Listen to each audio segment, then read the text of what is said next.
The following program is rated TV MAL. It contains strong language and is intended only for mature audiences. It's showtime. It is showtime, ladies and gentlemen, here kicking it off 2023, the first episode of 2023. Here on Circle Debate, ladies and gentlemen. It's the host of TV's One Ivan C. Of course, my other host right here, Mr. DeLorean himself. Yes, sir. The man who takes us back in time all day, every day, from the past, the present, the future, everything, ladies and gentlemen. And that is right, Mr. DeLorean himself, Mr. Time Splitter. And that is, of course, my name.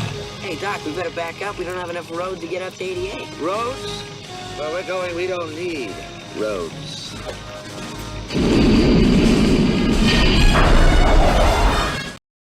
You don't need roads where this man takes you, ladies and gentlemen. That is right. What is going on, De Niro? What's good, man? I hope you had a good New Year. Hope everyone had a good New Year. I hope, yeah, same here. I hope everybody had a great New Year and, rested, well rested. And now we're here. We're back.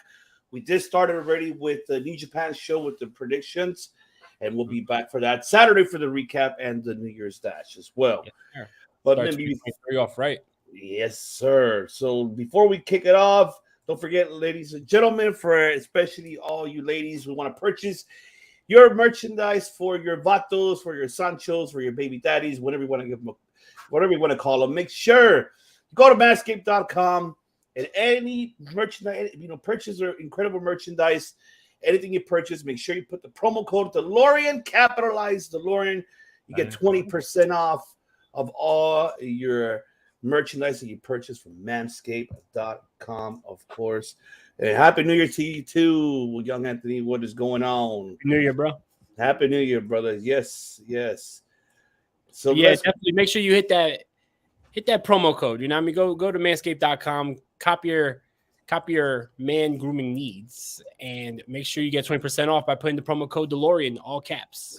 That is right, ladies and gentlemen. Two things I want to get addressed because we obviously didn't have the opportunity to do it since we were off New Year's, and we, wanted to get this, to address it ourselves, how we feel about it. So the first one will be, of course, man, the voice of Impact, man, Don West, man. Of course, he, God rest his soul. Condolences to the West family. Man, this man was the voice of Impact of TNA.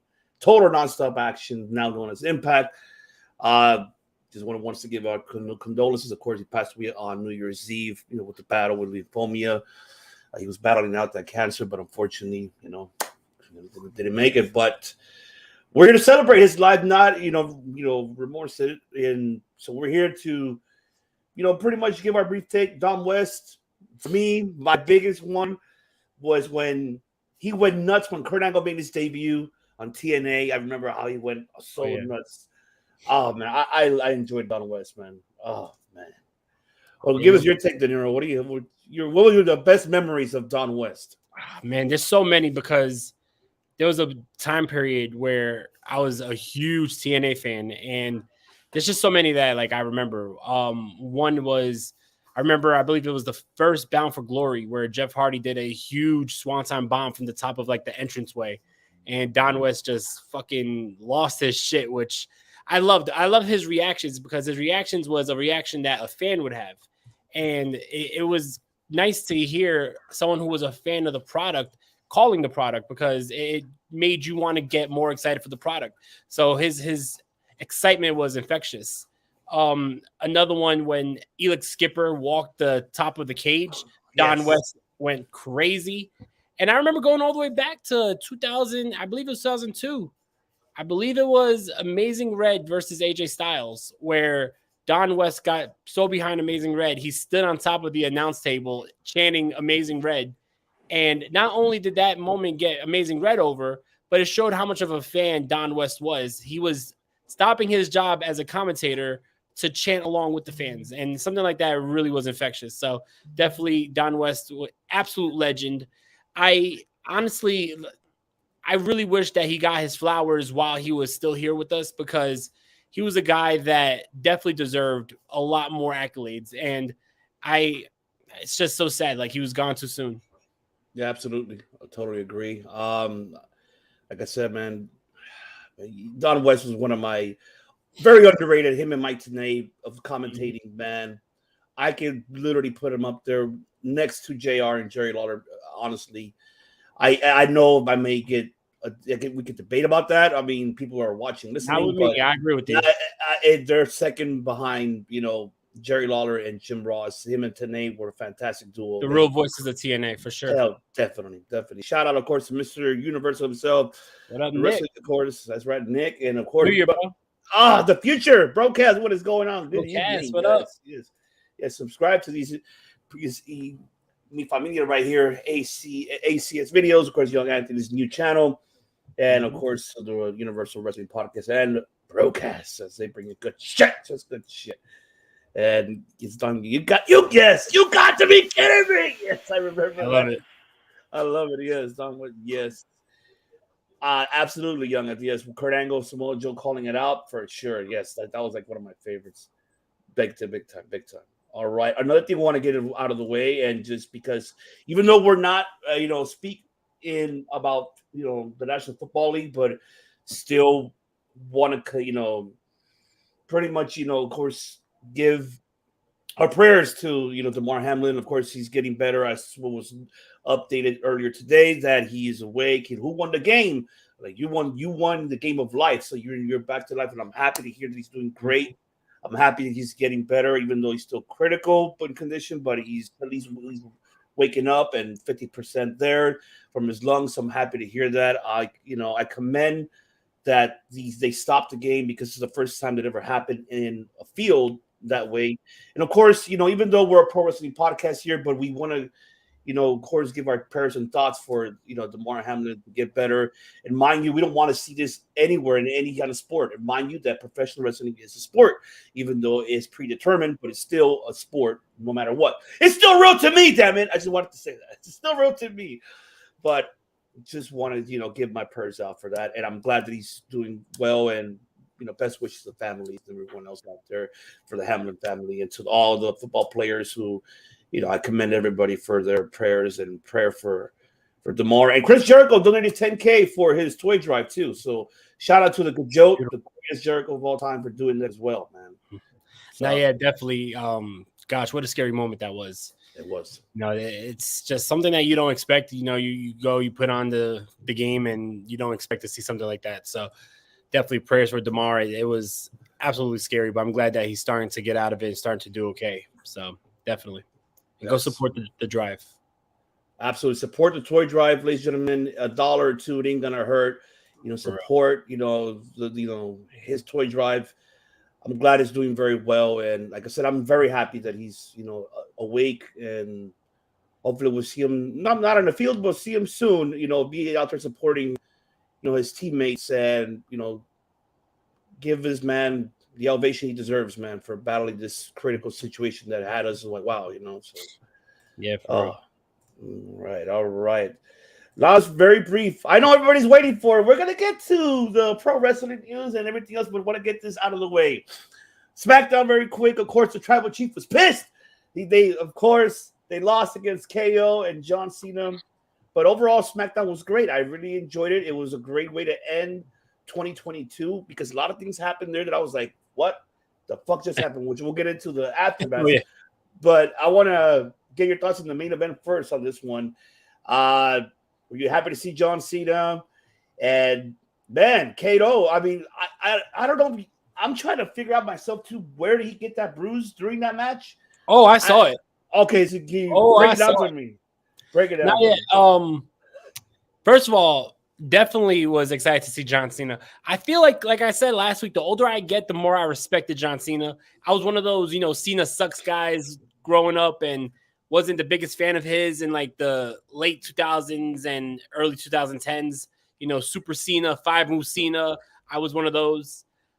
But now, like, when you see that Cena's gone, you see how much star power left the WWE.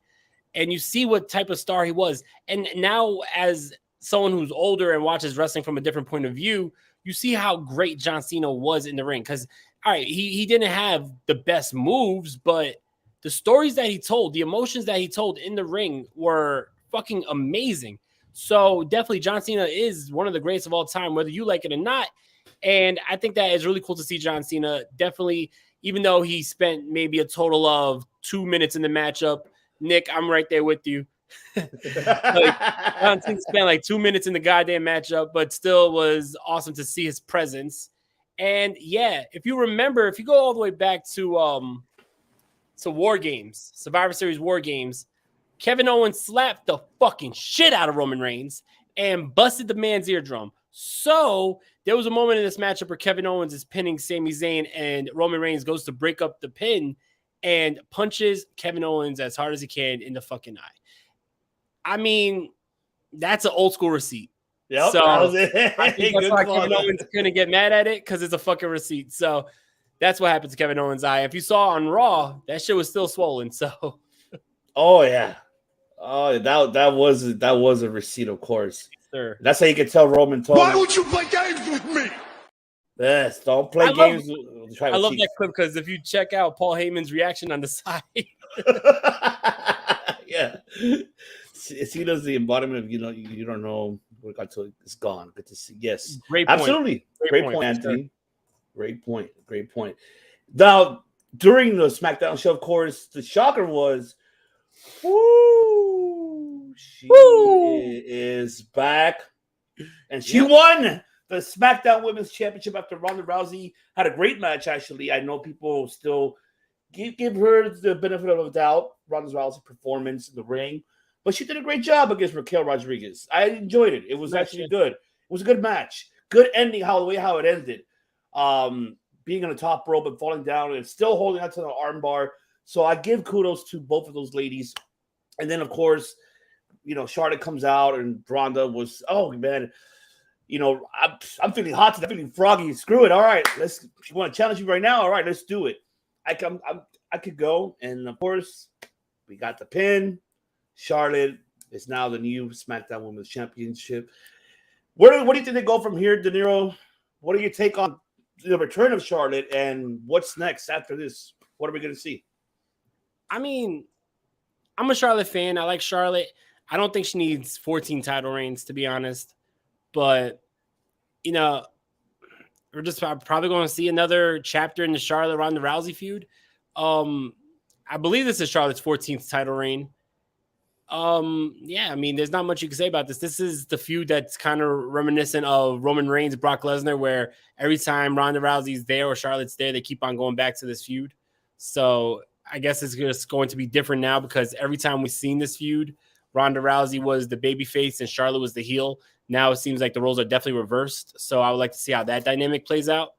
Kind of like I just said, Brock Lesnar versus Roman Reigns happened 1,000 times, but it became interesting again when Roman was a heel and Brock was a face, because the roles were reversed. So I'd like to see where it plays out here. I just don't want this to become another long feud between the two women, because we've seen this matchup 100 times at this point.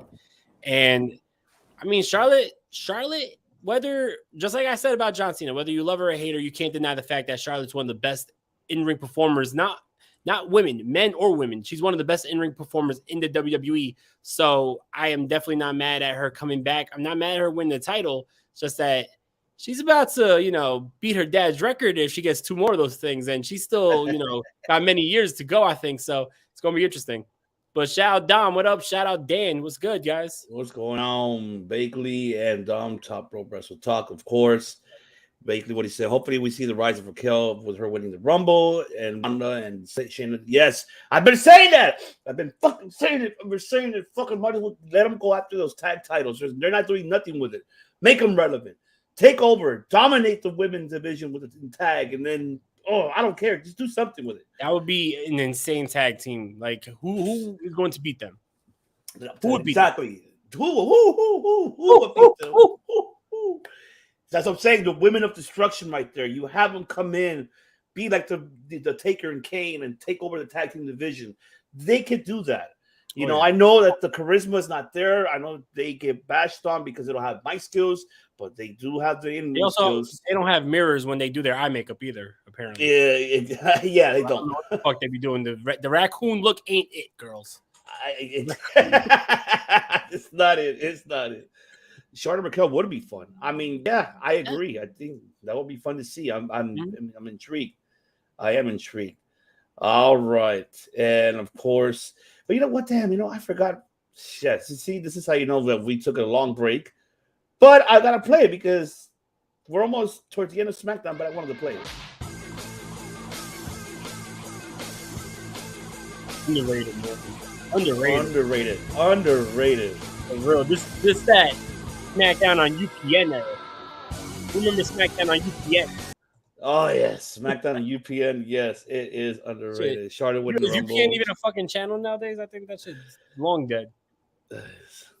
So if Kenny came back and took the title from Mox 8 seconds later, would be cool. It feels like it could be on all over again. Banger. Yes, it is a banger of a damn theme song.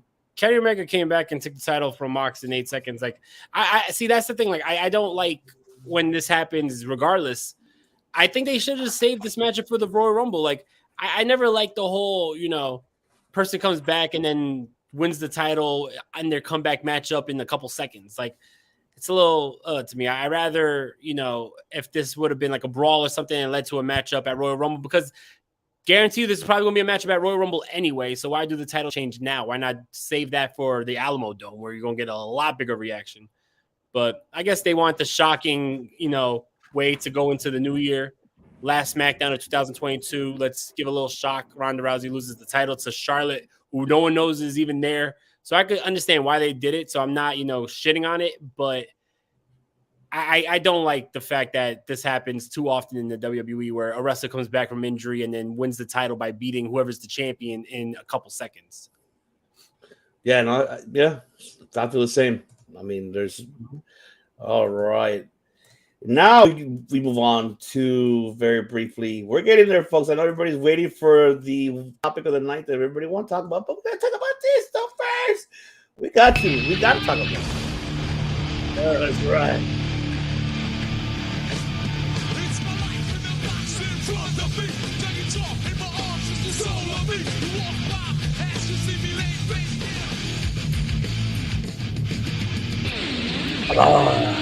Starting to sound like the Wrestling Delorean episode with all the old intros.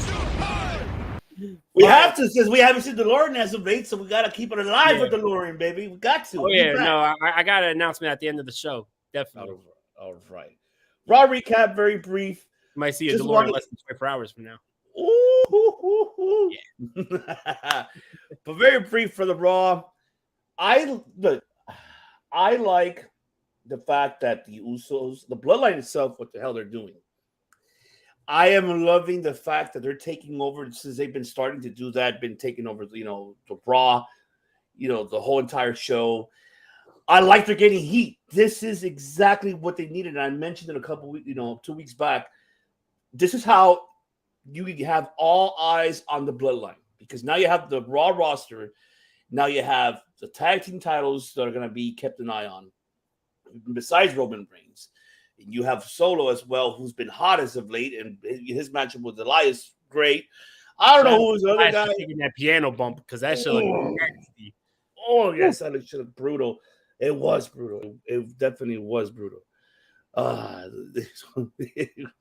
Yes, you already know, brother. You already know. And just the fact that they're doing that, it makes the Rumble more intriguing, because now you got people. Now you got the whole, besides SmackDown, you have Raw, who are now getting the anticipation of, can it be the Rumble already? I want to win and just go after the Bloodline. Doesn't matter, starts from the top with Roman, and then of course it'll start with the tag team division. I like that. Whoever's developing this story, it works. I know probably people will be like, no, we're tired of seeing them but that's the point. You want to get heat on them since they have majority of the belts. You need to get heat on them on that, especially you have the main title and those tag team titles. You need to give them that heat, because now you give the Rumble. Okay, who's really going to win this now? That's because now we could probably prior to say Kevin Owens, right? But it's not anymore. Now we can look at other, talent in the roster. Yeah, there's Kevin Owens, there's Cody, maybe Bobby Lashley, Seth Rollins. Even though Rollins is feeding with Theory, but But which a good match, by the way, by Theory won, of course, the low blow, and good pickup for him. Good win. Good win for I like this new Theory. I like it too. Theory. I love his aggression theory. Oh, yes. Yeah. Words. Trigger words. You said the trigger words. Ruthless aggression. That's right. Yes, the ruthless aggression of Theory. Sorry. And then, of course, we did have Bianca and Alexa Bliss. And this is when Alexa's losing her mind, of course. And people were comparing their match with the Scary Movie scene. I don't know if you saw that on social media. Scary Movie 3? Yeah. I'm just it looks exactly like the scene. If you guys go back and watch that scene, it was hilarious. You see the guy that guitar. Yeah. Oh, he's singing the Royal Rumble theme. Well, Hardy. Hardy's his name. Okay. I went to the bathroom real quick and I came back and I heard Corey Graves saying, "What is Hardy doing in the ring?" I was like, "Hold up, we're both in AEW. What the fuck?" And then I said, "Who the fuck is that guy?" So, yeah, got me all hyped for a second. Yes, and then of course the Cody's promos, the last 2 Raws. Of course, he's going to come back. No, yeah, I like the promos. I thought that they were going to not say anything and let Cody be just a surprise, kind of like Cena was the big surprise entry in 2008 for the Royal Rumble. But I do like the fact that they're giving Cody a build, and like we all know he's going to be at the Royal Rumble. So let's build him up so when he gets that initial, pop when he comes out, it's going to be a lot bigger. So I like it. Absolutely. Remind people what he got going on, But break it overall. I mean, the rest of the for Raw. What were your thoughts of Raw overall? I thought Raw was good. Raw was definitely solid. I like everything they're doing with the Bloodline. I love the fact that the Raw roster was just like fed up with the fucking, Bloodline taking over. So they all came out and wanted to fight them off. I love how they were all like excited to get into matches with them. The matchup between Kevin Owens and the Street Profits versus the Usos and Sammy was fun. Lots of fun with Elias and Solo. That I don't even know what they call the Music City Street Fight or whatever was fucking awesome. Especially like I said, that piano bump was crazy because that shit looked like it was painful, especially like that second time, like it bounced crazy. I thought that was a definitely good show. Shout out to once again Triple H doing the subtle shit with, you're not paying attention to something, but if you look in the background, there's a story there because I don't know if you guys noticed. I believe it was when Damage Control was coming out to the ring. They were walking backstage, and we seen MVP talking with Shelton Benjamin and Cedric Alexander. And I hope that means that we have a chance to see the Hurt Business back. So I love that they do subtle things like that. You don't have a promo dedicated to it. It's just in the background, so you have to look for things. It makes you work a little bit, but I think that makes it even better when we do get those payoffs. Definitely a solid Raw. I'm excited for the Rumble. We got a couple more weeks going into the Rumble, so I'm excited to see where we build up to that. And definitely shout out to that main event. Theory and Seth Rollins has amazing chemistry with each other. And this is the theory that I've been saying on my show, on here. Every time I appear on another podcast, people are like, "Oh, Austin Theory sucks." I'm like, listen, he's a talented wrestler. The whole selfie gimmick was not for him. That was a fucking rehash of Tyler Breeze. That was not for him. But this Austin Theory, this is the guy who I've seen hold the title, the Evolve champion, for over a year in the Indies. This is the guy who ran Rupshot over the Indies. So I'm excited to see this Austin Theory, like I said, someone with more ruthless aggression, now showing what he could actually do, that he's being more of himself. And his match with Seth Rollins was fucking amazing. Even though he ended it with the low blow, I see people complaining about that. People need to fucking learn the psychology of wrestling. Heels do heel shit, okay? The match is not going to be a clean victory for for Austin Theory because he's a fucking heel and he's going to win by any means necessary. I'm not mad at it at all. So that's it. Oh, Nick. Hey, selfie gimmick was good. Shit, pal. Nick McMahon. Yeah, Nick McMahon, right? Man. Nicky Mac. Nicky Mac. And of course, very brief. Now let's get into NXT. The only thing I want to talk about NXT very brief. It is getting more exciting for me. I'm now invested. I want to say that now. What shout out to Apollo Crews and Carmelo Hayes. That opening matchup was fire. It was a banger. I fucking enjoyed it. That's the Apollo Crews I love to see. I know we've been probably saying this for quite some time, digressing. With Apollo Crews' problem is his mic skills. I hope that he's able to. I just hope he finds himself, man. I think that's where he's missing. He needs to find himself. His in-ring skills, I don't question him at all. No doubt. He's phenomenal in the ring, no pun intended, AJ. But it just... You love AJ. Yeah, I know. Yeah, that was a nasty injury. Speedy recovery. I know he broke his ankle too. Shit. He's out for 6 months. No surgery, so that's good. At least he's good. Not to divert too much off and not to cut you off. Sorry about that, but do you know that is the first major injury that AJ Styles had in his whole fucking career? Yes. AJ Styles never had a major injury, and then look at it, he's at the tail end of his career and he breaks his ankle. It's crazy. Man, that is crazy. That is crazy. But yeah, like so. I mean, shout out to Carmelo. Great match. He did a fantastic job to pick up the win. Good win for Carmelo. I'm loving, Axiom as well. They're building him up very well in NXT. Liked his match that he had with Tricky Williams. Alba Fire and Isla Dawn again. Another banger match. False count, anywhere. Oh man, that was brutal. Enjoyed it. Even though they botched the table, but they still made it happen with the Gory Bomb. I liked the women. I forgot which one, the girl from I'm trying to remember their names, but I know the girl with the U shirt came out. Oh my god, girl fighting, and everybody's fighting. As from Roxanne, oh yeah, you guys be fighting a 20 women battle royal. You get a shot at me, and yeah, I'm excited for NXT. I know next Tuesday's New Year's Eve for them on USA, of course. The Grayson Waller and Braun Breaker. I'm looking forward to that. So NXT is starting to develop little by little. There is, of course, certain talent that I'm like, it doesn't work, will work. Like the Kofi Weaston, yes, I'm talking about fucking Kofi Weaston, Kofi Kingston. Shout out to Dirty Hills, by the way. But Kofi against Kofi Kingston against Joe Gacy. I just wanted to point out something. Ava Raine, the Rockstar, is fucking tall. I don't know if you saw her standing next to Kofi. I was like, shit, how tall is she? Because she is fucking tall. But I mean, I the bull there. Oh, let me not say anything. We're TVMA, but it's okay. But yes. Oh man, I don't know if you caught NXT or highlights of it.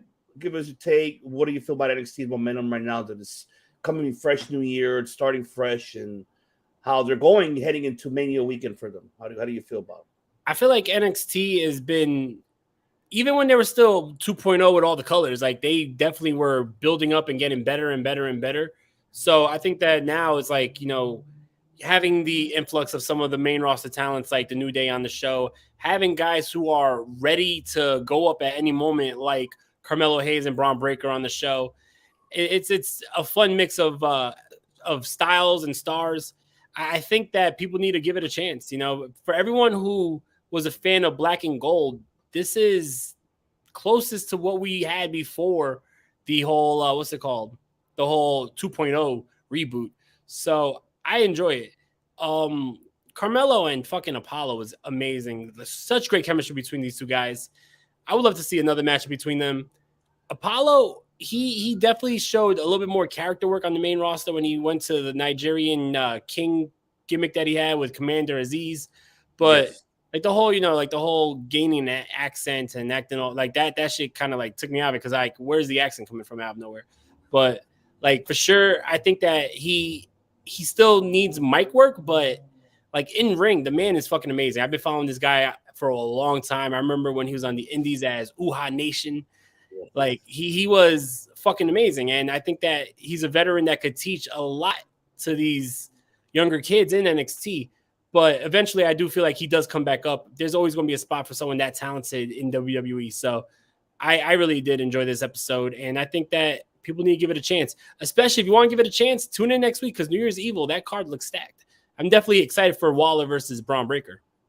I'm actually excited for the Creed brothers versus who is it? The Singh guys. I forgot the name. I'm not good with names. I'm learning with NXT guys. So give me a break. I apologize, whoever listening. But I'm looking forward for that tag match. That's going to be a brawl right there because you got four massive, meaty men going after each other. So, oh man, that's going to be good shit. But I'm excited for that. I think Grayson Waller and also and Braun is going to be a great storytelling. I don't think the feud's going to be over. I think they're going to give Grayson Waller another opportunity.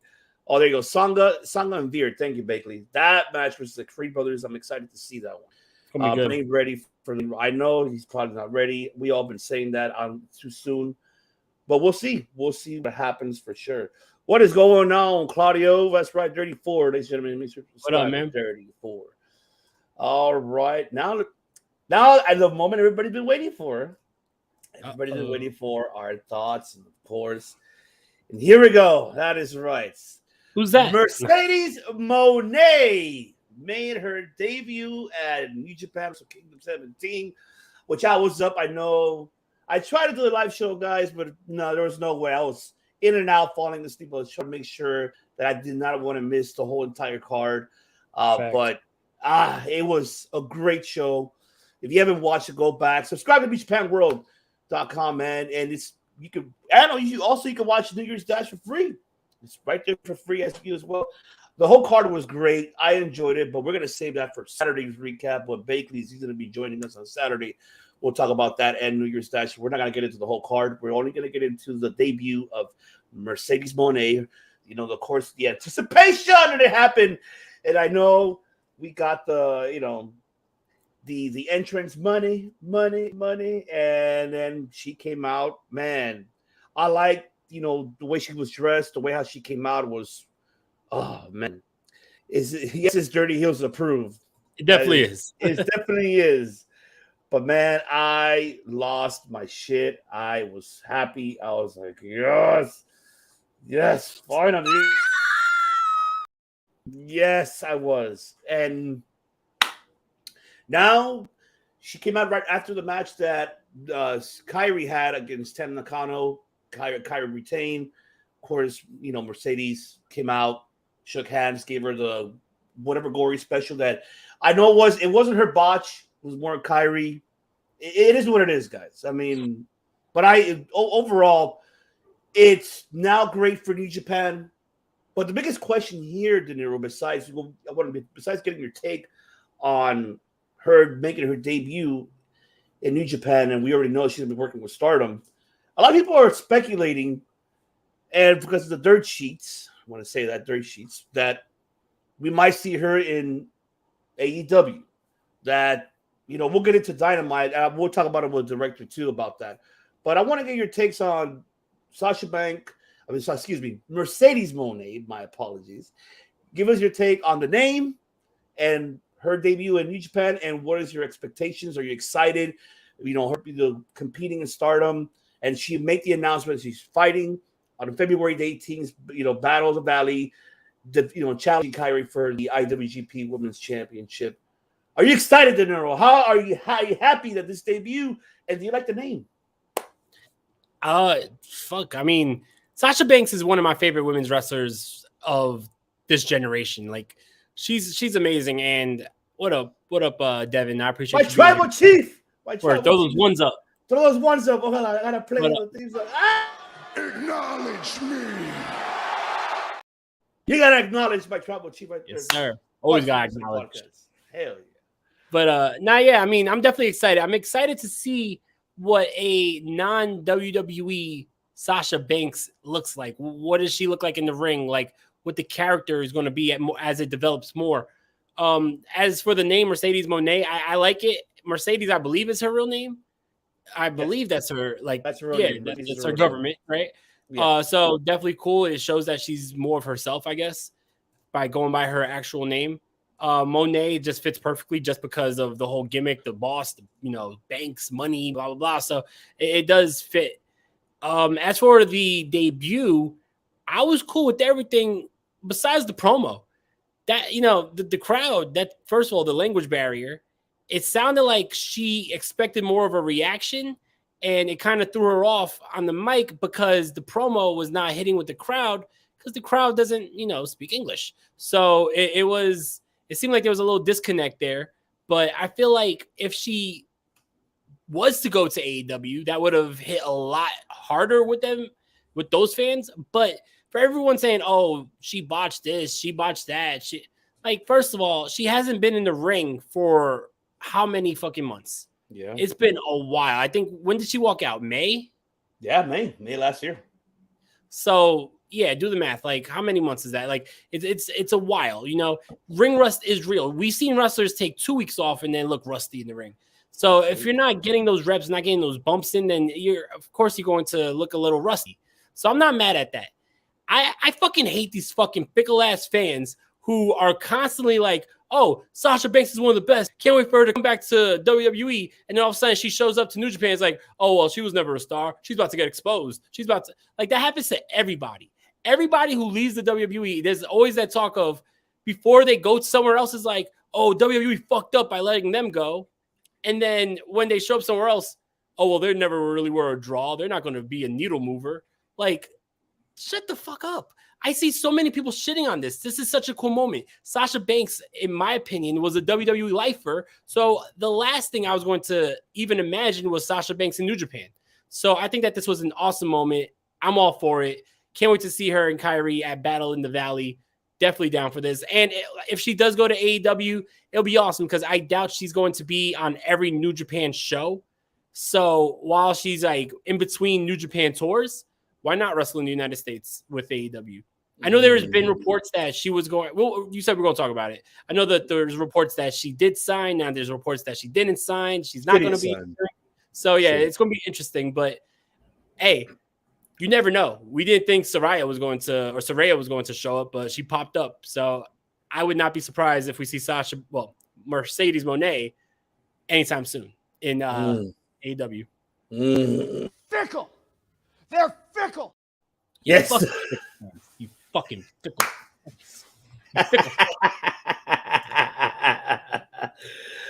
I mean, I'm happy. I'm really happy. You know how Bakley mentioned, you know, she's getting used to the Japanese crowd. Of course, it's something new for her. She's been wanting to come and travel over the States. And I've been mentioning prior before, she needs that itch back. She wants to get back. She wants to find that love and passion for professional wrestling again. She needs to venture out and go to New Japan, compete in Stardom, where I feel that she's going to fall in love with it, because the matches you have is absolute bangers. Especially the Queendom just passed, you know, that was a hell of a card, which I'm not even done watching it to finish it. But they have a lot that they could really give her to work with. And I feel this is something new for Mercedes, that she's able to work along. And not only that, she's able to work with CMLL, since the New Japan has a relationship. She's able to go up there with the women's, roster in CMLL. She's been wanting to do that. Do I see her in AEW? I really don't see that happen. I think I did see the post conference. She said, "Well, look, I think you should be happy. You got me first." You know, she mentioned that you got me first. You know, and I just, I'm there. I'm all about the money. I'm here to have my world tour, take over the world. You know, here in Japan, I'm gonna start off first. Then, she mentioned Mexico. So I mean, we're gonna get that from her. Do I see her in AEW? There's a reason why I don't see it. And you know what? I'm gonna save it. I'm gonna save it till the director gets here. Stay tuned. When we talk about the women's, I will save it. And I'm going to say why she does not need to be in AEW. There's no need for it, honestly. The one thing will benefit New Japan is now you're getting the audience, the casual audience, to pay attention to now the product, especially for Stardom. And especially if they're coming into the States, then yes, okay, perfect. That's, if you put the belt on her, I wouldn't be mad about it. But it gives the opportunity for her to tour around, and especially with New Japan strong, New Japan coming here to the States, you want to develop that more, gain, the casual audience eyes on the product, and she is the perfect one to do that. Even if it's 6-7 matches that she signed for, doesn't matter. But at least within that time, you could say that you've done it.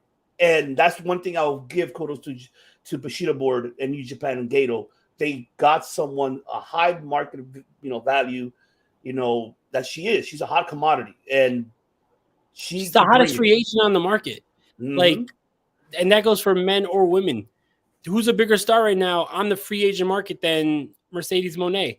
And that's not just talk about how great she is in the ring and the star power that she has in the ring or in wrestling. Like, she's mainstream. She fucking was in The Mandalorian. She's a mainstream superstar who is going to be well recognized by mainstream audience and casuals, and is going to bring those casual mainstream fans to New Japan Pro Wrestling, which is smart. And that's exactly what you want to do when you're building a new division. That's what AEW did when they hired fucking Chris Jericho, right? You got a new thing. You're going to bring people in that people know, so it gives them the opportunity to watch it. Now, you know, for all the Sasha Banks fans out there, they're going to Google where's Sasha Banks. They're going to hear about New Japan Pro Wrestling having a women's division. They're going to check it out now. So it's smart. It is 100% smart, and they got the hottest free agent on the market. You know, and it's refreshing that these people don't go straight to AEW. I like seeing these people in AEW, but I like the fact that, you know, we always see the hottest free agent goes right to AEW. Like, as soon as the 90 days is up, they're debuting on fucking Dynamite or on Rampage. And I think that this is like a breath of fresh air to see a debut on New Japan, because it's different. Absolutely. Agreed 100%. All right, the last topic of the pro wrestling news that I just caught news today. Jesus, no. I literally just saw this right before the show. Come on, where are you? Fuck! Fuck! Fuck! Fuck! Fuck! Fuck! That's how it was. No. Yeah. Jesus Christ, man. Oh, man. Let me bring in the director. What's going on, director? Hey. Yeah. Looks like you pointed this man. This man's covering the director. Let me take him off right quick. Hey. I just want... we were just Happy New Year, bro. Happy you as well. Thank you. Happy birthday, too. Aww. Yes. Happy belated birthday, gentlemen. It's New Year's Day for the director's birthday. I'm not Vince old, though, so I can still make solid sound decisions. Oh, yes, but very quick. Despite all the noise, endlessly echoes the sound of his voice. The sound of my voice, found my finger on the board that destroys. Open my eyes to the sound of your voice. I gave up on existence, set up for forgiveness. To the world where dry and passing my eyes and left for persistence. That's right, ladies and gentlemen, let the director, the one and only, and wearing the Mandy Donuts. Hey, I stand with Mandy, or sit or lay down, whatever. I support the cause. I'm just saying. See, even right there, happy birthday to the wishing figure right there. Oh, thank you, Cage. All right, Brian Cage, my IQ. Christian Cage, my IQ. King of the Cage, my IQ. What else is there? Cage Rage, my IQ. Yeah, before we move into Dynamite, I just want to get this fucking shit out of the way, because I know today Vincent Kennedy McMahon announced that he's coming back. He's in the process of coming back because he wants to oversee the sale and wants to see a potential quote on that. He made the announcement himself. There's no dirt sheets. He made it himself. He wants to come back to overview, obviously, the digital media, contracts, because USA Network, Fox is coming up to spring 2024. He wants to make sure that, television-wise, it goes up to par, and of course, potentially selling the WWE.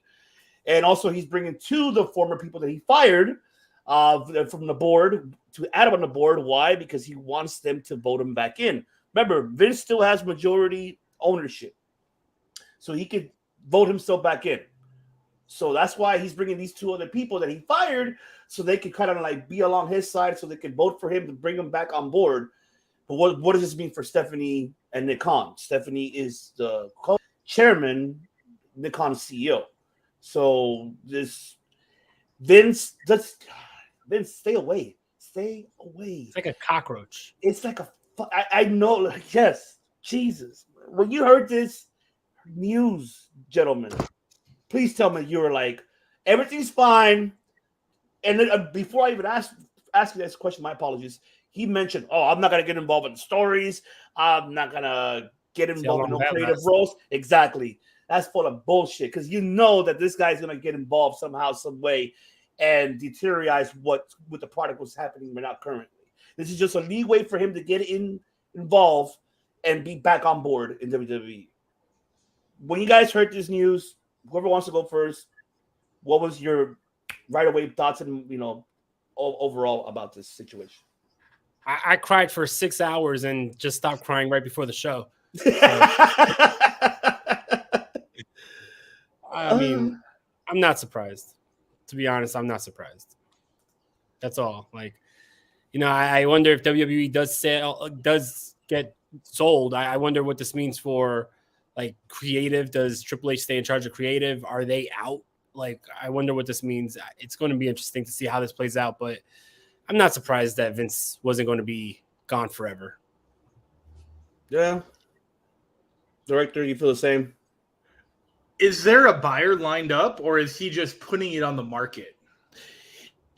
The way how I'm reading the reports from Wall Street, that his intentions is to put it in the market, and because the fact that of the upcoming expiration of the contracts with USA Network and Fox are going to expire in 2024, so he wants to get this deal now and have everything, and especially the intellectual property, prepared for it to be put up for sale and for bidders that we know. One is Disney, that is one who's intrigued of purchasing WWE. NBC is also still in the talks. So you have two potential. I like NBC. NBC is a good choice. Yeah, so you have two potential buyers who could be interested in buying WWE. They have said that though. Like those companies have like put their checkbooks on the table and said, "Let's talk." They had talks before Vince stepped down, but the talks stopped because of the whole scandal situation. Is it still a publicly traded company? Are they still on the board? Yes. Okay. Stock actually went up. Either one of those two things would be poisoned by Vince's involvement, in my opinion. Yes. If I want to buy a company, if I was to buy Miramax, I don't want Harvey Weinstein at the board meetings. This is the same thing. Yeah. Yeah. I mean, if I want to buy Jell-O pudding, I don't want Bill Cosby in the commercials. Got a point there. I got a good point. I'm sorry to laugh, but it's a fucking valid point, director. Let's keep it going. I mean, if you want to, that's it, right? Those are like the two most iconic sexual harassment violators that have been proven guilty in the court of law of all time. Yeah, I mean, you don't want to see Jeffrey Epstein promote a island vacation. Yeah, like he doesn't. He stopped selling timeshares. Okay, so this is the same thing. This is the same fucking thing. I don't know what Vince thinks he wants to do, or like what Vince wants to do is be involved because of his ego. Yeah. What he thinks is going to be accomplished by him being there is delusional and senile. That's it. He just has what's called hubris, which is too brave for his own good, is the short answer. But he probably is looking at the company's success and how well Triple H is being received, and he's probably immensely jealous. And he wants to get in there and make sure that he has some involvement in the sell because it's his company, and I'll show you how to do a thing or two. But that's it. There's no logic behind it, and no company would want him anywhere near this. Who wants to be known as a company that bought, I shook Vince's hand to get this deal done? Like, you don't want that in your resume. Right. Yeah. I agreed. And the guys who he fired, why would he think that they would be in his good graces? Because he made them rich. That's why. He put him executives and made them rich, so he feels like you owe me the favor. And this is the people that you fired because the network wasn't doing well. The WWE network before they sold it to Peacock, because they told you he probably passed him some paralegals and say, "Hey, I could pay you in a lot more than money." Well, he pretty much gave him, I could give you be part of the board, be part of the chairman of the board. This is like when Trump fired James Comey, the head of the FBI, for investigating him, and then now bringing him back because he's getting indicted to help him out. It's not how that works. Good exactly.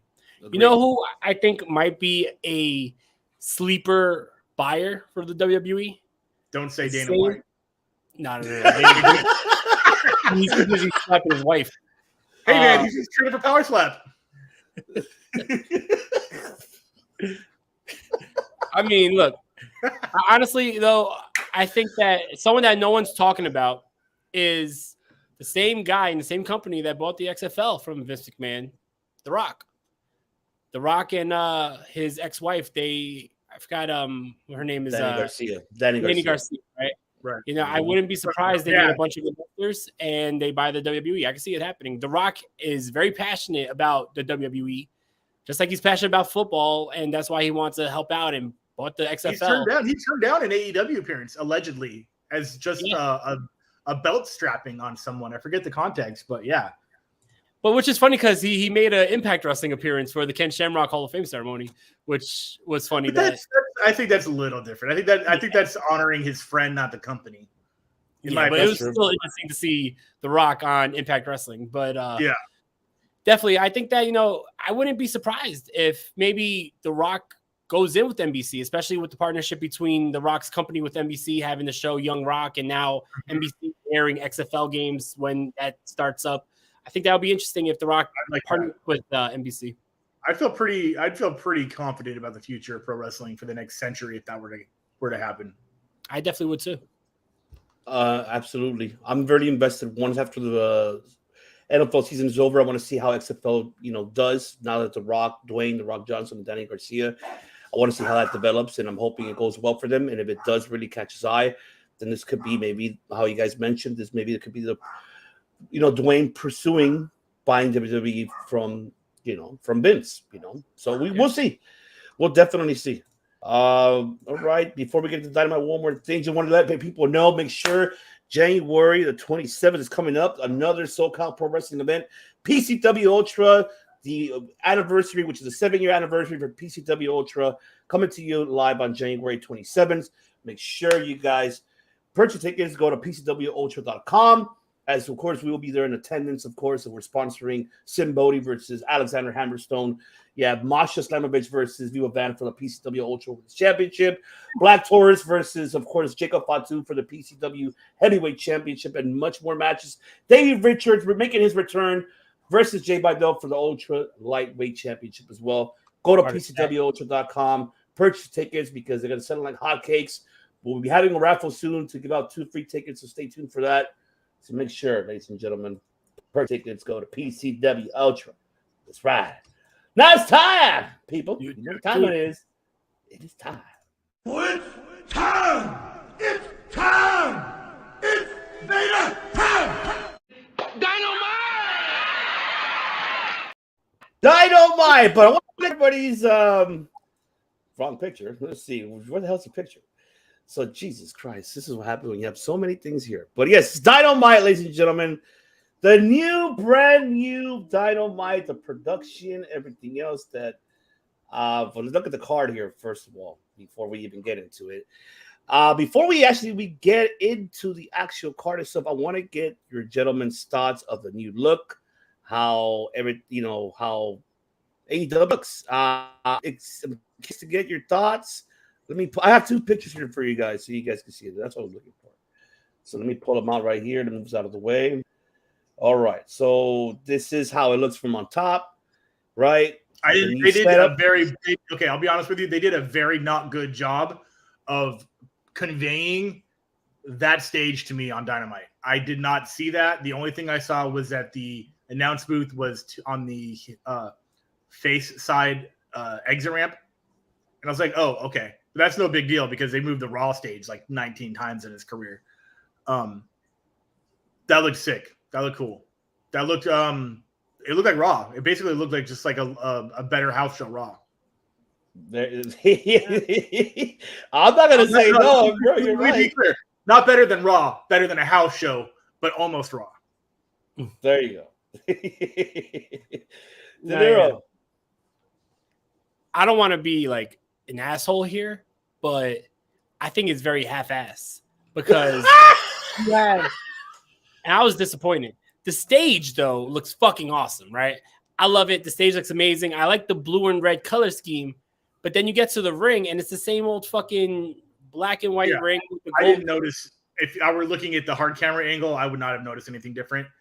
And I wasn't disappointed because I wasn't expecting anything. I didn't know there was anything different besides they moved the announcing booth. But Tony Khan was promoting this as, oh, we have a whole new look. You have a whole I new missed that. I missed all that. There it is. I didn't get any of that information. I didn't get that information. I wasn't. Usually if I'm watching something, I'm like, oh, they changed the rope colors. Oh, the turnbuckles are different. I would have noticed, and I did not. Exactly. He was on Busted Open saying, tonight we're debuting a whole new look, a whole new feel, a whole Go new... back to while he's talking, bring that picture back up. Okay. Yeah. Now, so the picture, it does look very WWE-like, the LED boards. And, I'm not mad at it. It does look very pleasing for television.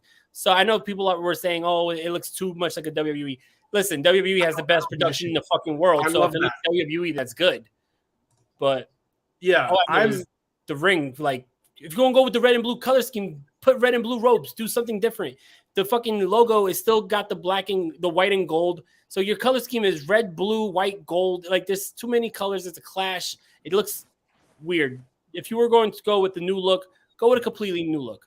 I would have done either white ropes or something just to change it up a little bit, because like I said, you had the beautiful new ramp, and then as soon as the wrestler starts walking to the ring, you're seeing it slowly go back. It's kind of like Dorothy walking back to Kansas. You see all the colors, and then it's going back to just the black and white, and it's like, there ain't nothing really new about that. Yeah, I got it pulled up right here. That looks, nothing new. They could have done, which would have been even subtle enough for me to notice, is on the curtain on the you can't see where my mouse is, but where AEW is. They could have put the cool paint splash color scheme that they always use, or do I'm obviously a huge fan of like synthwave 80s neon aesthetic, which is what AEW has always done. Mm-hmm. I'm not saying put an LED board there, because that would definitely be a huge WWE thing. But the entire ring area is still the black and gold. It's still the NXT colors. They could have definitely have colored it up a little bit. I don't mind black ropes because it's easy to not see them, which I like. I don't like white ropes per se. Like when I watch like kickboxing or Dream FC, the white is very distracting. Yeah. But yeah, that's just the NXT colors. It's the original AEW and nothing new. So maybe next week. It's like the TNT title when they debuted. It was like, this is our new title, but it's not done yet. Don't worry, this is not our complete design. Remember when it debuted, it was so plain? Yeah. It was wait a couple weeks, we'll show you the real design. Like, why debut it now then? Debut it when it's fucking done. Here's our half title. Oh, man. But you got to see, Tony Khan is... Because I'm built differently. Tell me he didn't just say that. He said it all right, but the entrance is cool. It does gives you that raw. One thing that kept is heel and face coming out the same sides. Just obviously you don't have a ton on them more. It's just only I like that screen. Well, they do have at least there are the two entrance sides, which I'm cool with. That's very, I think, Japanese inspired. Yeah. No, definitely it is. I'm still gonna watch. I ain't mad at it. I just I'm finding this out right now that any of that was new. So, they could do more. They could do more on the ring side. So let's wait. I'm still gonna watch. Yeah. Ricky Starks versus Chris Jericho. Let's go. Let's go, ladies. That's right. Let's go. That is right. Beginning of the matchup. There you go. That is right. So we got Ricky Starks versus Chris Jericho opening the matchup for Dynamite. Great matchup. I would say it was a scary moment. I thought him getting hit with a baseball bat by Bernard, I thought it was going to be over. He was going to pass out. Yeah, I would have been. I'm sorry. I wouldn't accept it. I would have been pissed off. It's just Jazz 101, though. That would have been a Jazz ending if I ever seen it. Mm-hmm. But, man, this is a great opening match. I enjoyed it. It's a good joke. I love it. I think a joke. That's why you're the greatest Jericho of all time. You're the Tom Brady of professionalism. Because that's right. You pass the torch on. Of course, Ricky Starks won with the upset. Yep. You have Ricky Starks, of course, with the upset. And of course, the rest of JAS, not Jazz, but Jazz came out, of course. and attack Ricky Starks. Of course, we saw Ricky on Ricky. Was it Ricky? What was it? Andre Andrade, whatever his name is. Yeah, Andre Andrade, whatever. Andretti, excuse me. He came out, tried to make the save, but he got his ass whooped too. And of course, Ricky Starks got put through the table by Jake Hager. Looks like the feud is not over yet, but I like this opening match. It was great, fantastic. Congrats to Ricky Starks. One thing I wanted to just mention before I pass it to you, gentlemen, the crowd was hot, man. Seattle, fucking hot. It had me going. It had me pumped throughout the whole show. So, shout out to Seattle because they really made the whole show really, really exciting for me. So this was a great, and seeing the fans being behind, Ricky Starks too. Love it, man. Love the momentum for Ricky. Don't let it stop. Keep it going. I'm glad that Jericho chose him to get involved in the story and develop something with him, and maybe we see down the line. But we'll see. Director, I'll take it to you, man. Give us your take on this opening matchup. Got Jeff Jarrett, guitar.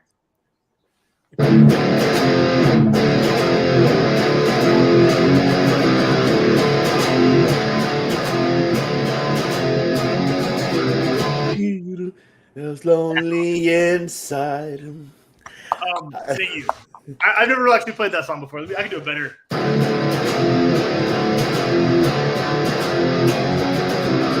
we go. There you go. Round of applause. Awesome. Bravo. That being said, I love the reception Ricky Starks is getting. I love the signs in the audience. I love the people posing. People have the merchandise. They're showing their support. Ricky Starks is definitely the future of the mic of AEW. He's gold. He's just gold. He's gold everywhere. He can wrestle. He can talk. He looks good. He sounds good. He's technical. He's got charisma. He is 1997 The Rock, and I love every second of it. I also thought the near falls from cheating were gonna. I mean, I would have been not surprised if that's how Jericho had won, coming off that surprise upset against Andretti. But that's not what happened.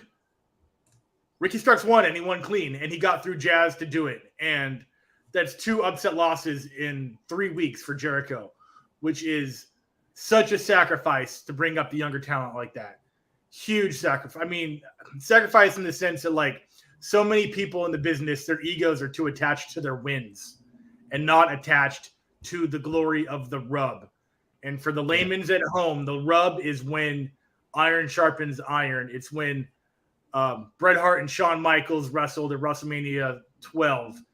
Bret gave the rub to Shawn, and Shawn was a superstar after that win. That's going to happen, maybe not to Andrade very fast, but it absolutely is happening to Ricky Starks. Absolutely, pun intended. Where this leaves Jazz, is Jericho going to get sick of a bunch of dudes not being able to hold up their end of him winning when he even has them cheating for him? Is Jericho going to be like, fuck this group thing, I'm going solo again? I don't know. That's me just fan fictioning what could happen in the future. We'll see. I can see that happening. I can see Jericho and Jake Hager in the future, something like that. But yeah, good on Jericho for really just not being a pushover on these up and coming stars. A plus. Let's fucking go. What was his? Break the walls down.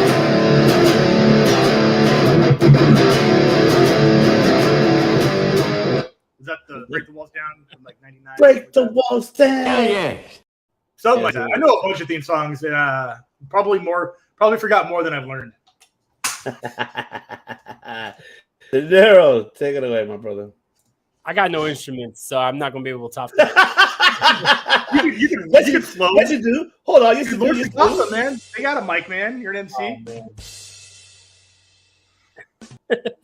There you go. That's your instrument. This was a great way to open up 2023. Amazing matchup. Great way to open up the show. I know, Chris, you always say like you love how AEW opens up the show with wrestling, and it's really awesome to see that they continue to keep that as the theme.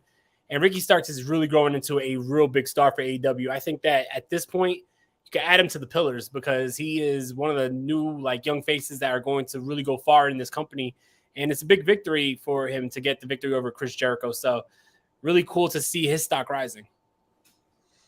Mm-hmm. Indeed. I have a feeling also as well that I wanted to add on that we may be seeing a group that he might get. Let's see. Oh, yeah, yes, you do rap. That's right. You see, you don't have an instrument. We'll be letting out my secret in there. That yes, that's right. That does count. Angela knows. That does count. It definitely does count. But thank you. What I wanted to say about this is, do you guys think maybe at Revolution we'll see like a 5-man, 6-man, maybe see Rick get team up with anybody else, but him in action, getting other recruits to face JAS maybe at Revolution. Could that be the case? You think we might see that down the line? Stadium Stampede match? I don't know. There's one a year. There's been one a year, and it's time. I can't imagine who else he would get, though. I mean, if you were to look logically, like FTR, but they were kind of in the Pinnacle, right? And then Sean Spears was in the Pinnacle, but now he's like a good guy. I don't know where he's at. I can't think of like 4 other dudes besides Ricky. And I mean, you would have to start the recruitment of that like today, like next week. It would have to be like Ricky, Wardlow, shit like that. Like, Santiago, I think is his name, the Solo brother from Pain and Punishment, Crime and Punishment. Quite powerful. I'm talking about Santana, yeah. So like, Santiago, I like that better. Yeah. You could do it. You just have to start that storyline like next week. Yeah. I agree. But also, I don't know if I want another one of those. I mean, I like the 2 Stadium Stampedes we had. We don't need 3, I guess. I feel. Yeah, definitely. All right. Let's go ahead and move on to the segment, of course, that we got from Moxley and Hangman Adam Page. Of course, Hangman still. This is what I'm trying to understand. The doctor told him you might be cleared until next week. At the forum, we'll see if you're clear. Hopefully, you are. And then, of course, the challenge happened. One thing about this segment was Moxley's mic was cut off twice, and I'm pretty sure that Tony Khan had to pay a ban. Of course, pay some money because he said the F word. What the fuck's going on? What's wrong with this mic? Oh, thank you. Really, there's been so many F-bombs dropped on AEW. Oh, man. There's so many. Matt and Rick Ross telling Keith, big motherfucker. Oh. Right, exactly. I'm just. I mean, oh, man. But yeah. Hey, yo, what the fuck? F-bombs of that. But, I mean, are you guys really invested in the storyline? I mean, you saw what Hangman said. He mentioned he's mad at the fact that I guess Moxley's not acknowledging him, and Moxley's saying, "Oh yeah, you're not at my level, kid." So I mean, if it does happen next week, which it is, of course, because it was announced, which that's what threw me off because they were like, "We'll see if you're cleared by then," and now they put it that he's cleared. Okay, he's in the wrestle next week. I don't know how you guys feel about this storyline. Or you guys invested, or you guys feel mad about it? What are your thoughts? I'll take it to you, De Niro, first. Take it away, man. I mean, I don't get it. Like, all right, so Hangman says that he's not mad at the fact that Moxley knocked him out. But then 2 weeks ago, he's saying that he's mad that Moxley knocked him out and he couldn't remember his son's name. So what are you really mad at then? Like, if you're going to say that's the reason why you're so motivated to go after Jon Moxley is because he knocked you out, but now you're saying, I'm not even mad at you knocking me out because that's a part of the business. What the fuck are we doing here then? Like, you got knocked out, you lost the match. Like, why are you so angry? You know what I mean? So that it's a little weird. Like, I don't see the reason why there's so much fire or any reason for them to even have this matchup again. And to be honest, the whole storyline of, oh, you might be cleared in 7 days just in time for AEW's return to California, like, it's so like fake. But I did like the fact that Tony Schiavone during this was like, Dr. Sampson, is that right? Is that right? Will he be cleared? He will be cleared. Tony Schiavone is so good at his job, man. It's the little things. I appreciate the little things. Oh, Shiboni. That's right. Good call. Good catch. I forgot about that. He didn't even go to the doctor on camera to see Tony Schiavone. Is that right? Can we get confirmation that if he's cleared? Love it. Love it, man. Director.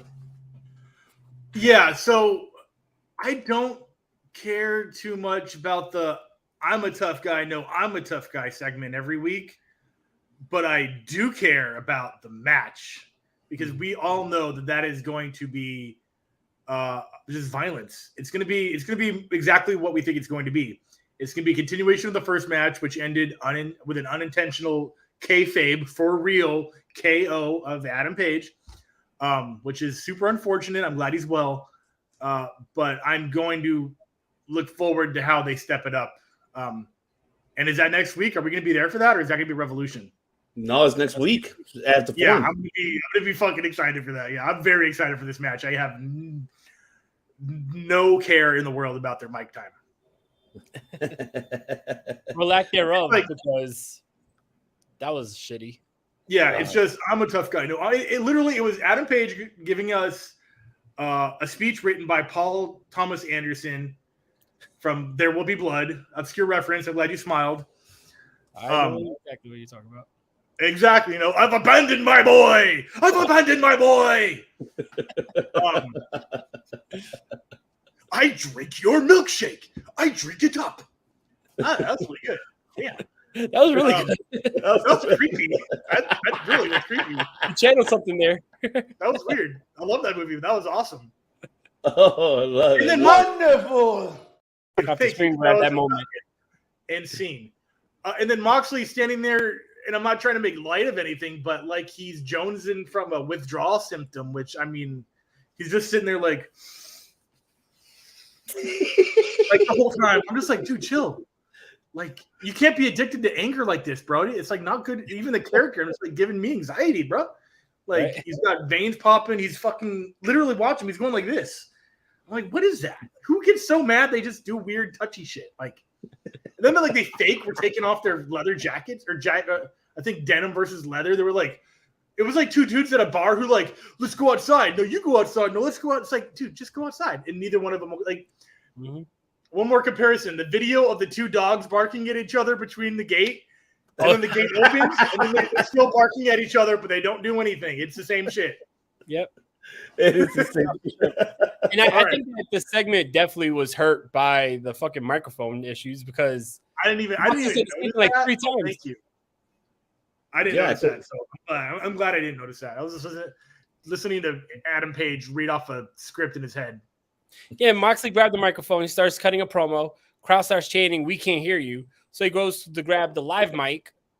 The crowd could hear him. Then they turn off the live mic. So then the crowd starts booing again. And he screams out mad loud on the camera, "What the fuck is going on here?" Then he grabs the other mic. And then he starts cutting the same promo that he said for the third time. And it's like. I wonder because I watched replays, they might have edited that out.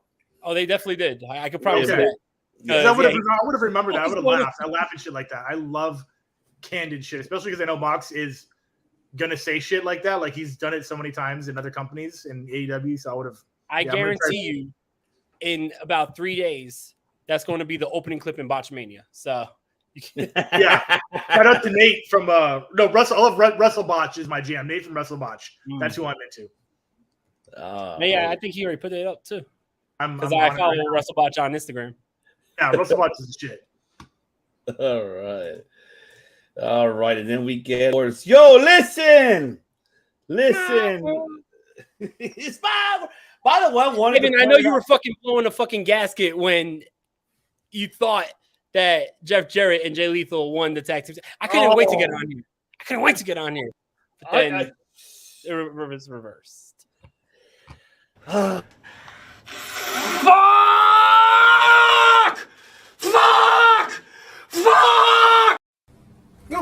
No.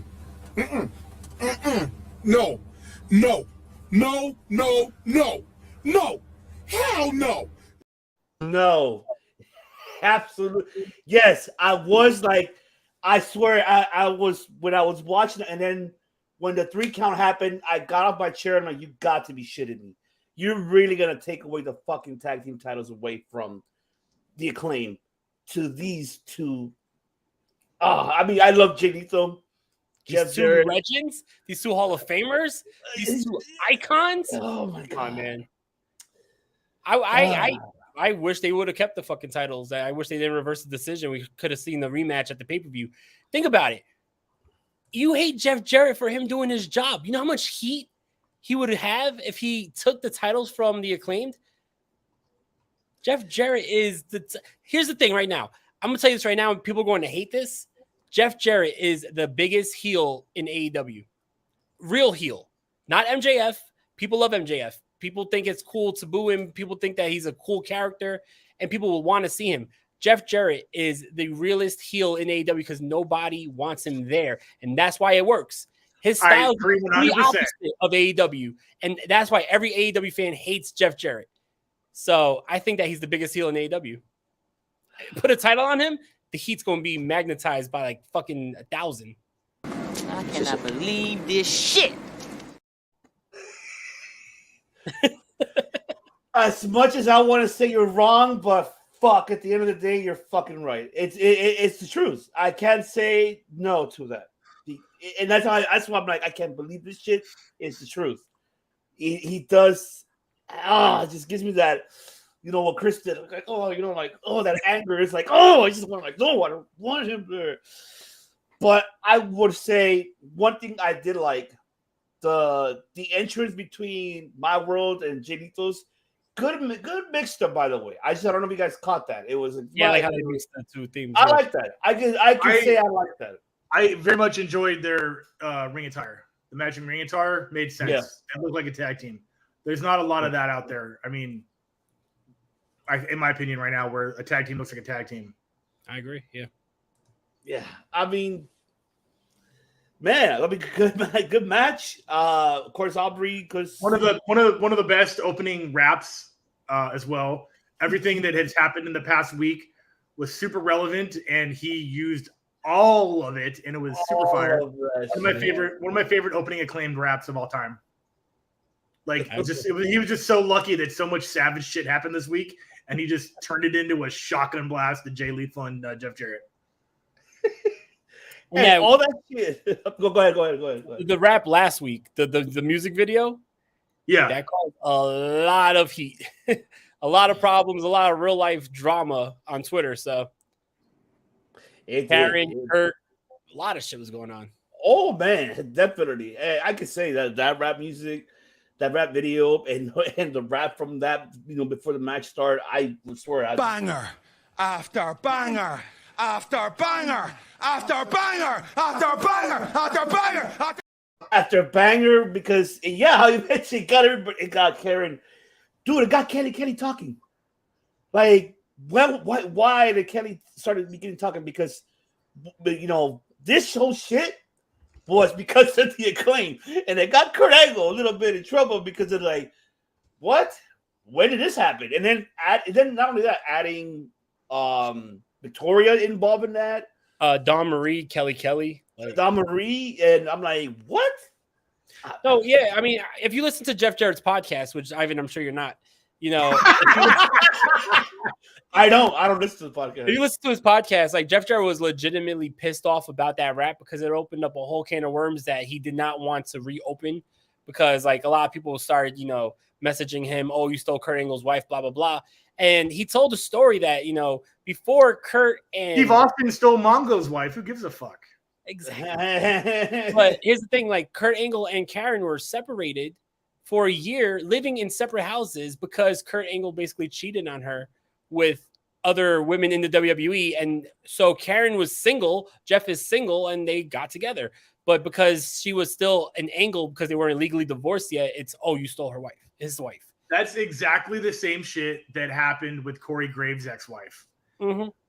They were in trial separation, and then he started dating Carmella during the trial separation. But in her incendiary tweets, she never mentioned they were separated. And he was like, you filed for divorce like 2 months ago. I'm legally and emotionally single. Yeah. And then she stopped tweeting. She was like, fuck. Yeah, it's the same exact thing. So if you're, for everybody who's spinning the narrative that Kurt and Karen were a happy couple and Jeff Jarrett just swooped in like a fucking savage and stole her and be like, "You're coming with me." Like, that's not what happened. Like, by the way, Kurt had a girlfriend way before Karen even was with Jeff. So it's like, let's cut the shit out. Like, come on. No one stole nobody. Like, everybody was happily separated and all consent. It was all consent. Yeah, I mean, that's not my team is the issue. It is what it is. I just like the fact that it is fun. It is a little bit of fun. It's a little guilty fun to dish a little bit of this out, though. I would like to imagine though, in my mind, like Kurt is walking down with like Karen down like the aisle or whatever, and then Jeff Jarrett's right there with a guitar, smashes it over Kurt Angle's head, grabs Karen, and that's how he stole her. But that is not what happened, people. But go ahead. I mean, go ahead, take it over about the matchup. If you know, anybody wants to take it over. I mean, I already said my piece. Yeah, no, I like the match. Good match. Jeff Jarrett can still fucking go. Like, I don't give a shit. I don't have the same disdain for him in the real world as other people do. What DeLorean said about how he represents everything AEW doesn't is a beautiful point to make, because that's how you get heat. He is a good old boy, but he knows it, and he knows that you know it, and he knows that you don't like him, and he likes that you don't like him, and I like that. Improv. I'm just off the cuff here, man. But yeah, they're going to be tag champs, even if it is for like a weekend, which I would like that. I like heat, man. I love heat. Shout out to 2 minutes of heat. 4 minutes of heat. Rock and Ricky Gibson. Yeah. Love those guys. Midnight Heat. Midnight Heat. That's right. Midnight Heat. What was it? No, but they were also like 2 minutes of heat too for a while. Yeah, that was 3 minutes. There were 2 minutes of heat before. Yeah. Yeah. So I'm not wrong. No. Yeah. So don't worry. If you don't know 2 minutes of heat, go follow them on Instagram. They're the shit. One of the best guys. Yeah. Yeah. SoCal especially. Even came from Flair's last match. It was Jarrett still got it. Yeah. I mean, that's what I've been saying. Like, Jeff Jarrett showed it there. Like, even if you want to go back to last January, his match with Effie in GCW, he's definitely showing that he's still in great shape, still could go. And he is, relatively young. He's 55 years old. People think that Jeff Jarrett's a lot older than what he is. So, I mean, if Sting is beloved at 64, like, Jeff Jarrett is almost 10 years younger than that. And it's like, oh, he's too old to be here. Like, you got fucking Sting here. Like, come on. It's Sting! Good impersonation. But no, yeah, I thought the match was good. I enjoyed it, and I love the fact that, the heels got the titles, but then Aubrey came out and like reversed it. Because, I always said, like, that's so stupid. If you're on live TV and you have replays, because you're showing replays during the matchup, and something like that happens, how come you can't just go to the replay like a sport? Because if you want to be considered a sport, there should be a replay rule. So every sport does it. Look at NFL has like 19 referees, and they all will convene with each other on one flag on the play. It's I hate how long it takes, but at least it gets shit official. Word. MLB, same thing. They'll watch the play like to see if it's like an out or it's safe. Mm-hmm. They'd be watching the play, even though it's clear. They'll still watch for like 15 minutes, and then they'll make their decision. Yeah. So it's like, I like that they had it feel like a real sport by going to the replay, and Aubrey coming out and saying, no, this has to restart. But I do think that we're going to get a rematch, and I think that if we have a rematch, it's happening this Friday. Battle of the Belts is happening this Friday. I'll tell you this right now. No holds barred. I think Jeff and Jay, they should win it. They got a new theme song. How could you not give it to them? Okay, just because of the theme song? Really? Matching gear. Really? You got matching gear. Oh my god. Really? No! What? Oh god. I'm gonna watch that match, and if they do win, I will be messaging on the chat. I'm gonna go fucking crazy. Oh no! You're just gonna you're gonna call me slap nuts or some shit. Yeah, fuck, man. I think I'm gonna have to. I mean, I like Jarrett. What can I say? I tried, but I can't. I can't. Did you really try? Did you watch this guy? Like, I'm going to really give him a chance. I'm not going to give this guy a chance. I just can't. And see, now you got Bakley now saying, I hope they win now. You're great. No. I hope not. Jesus Christ. Now I'm going to be watching that. But speaking of watching, here we go. Let's start with this one here. Quick squash match. Bryan Danielson. But Bryan Danielson, Danielson, Braniel Danielson and Noni Tees versus MFJ.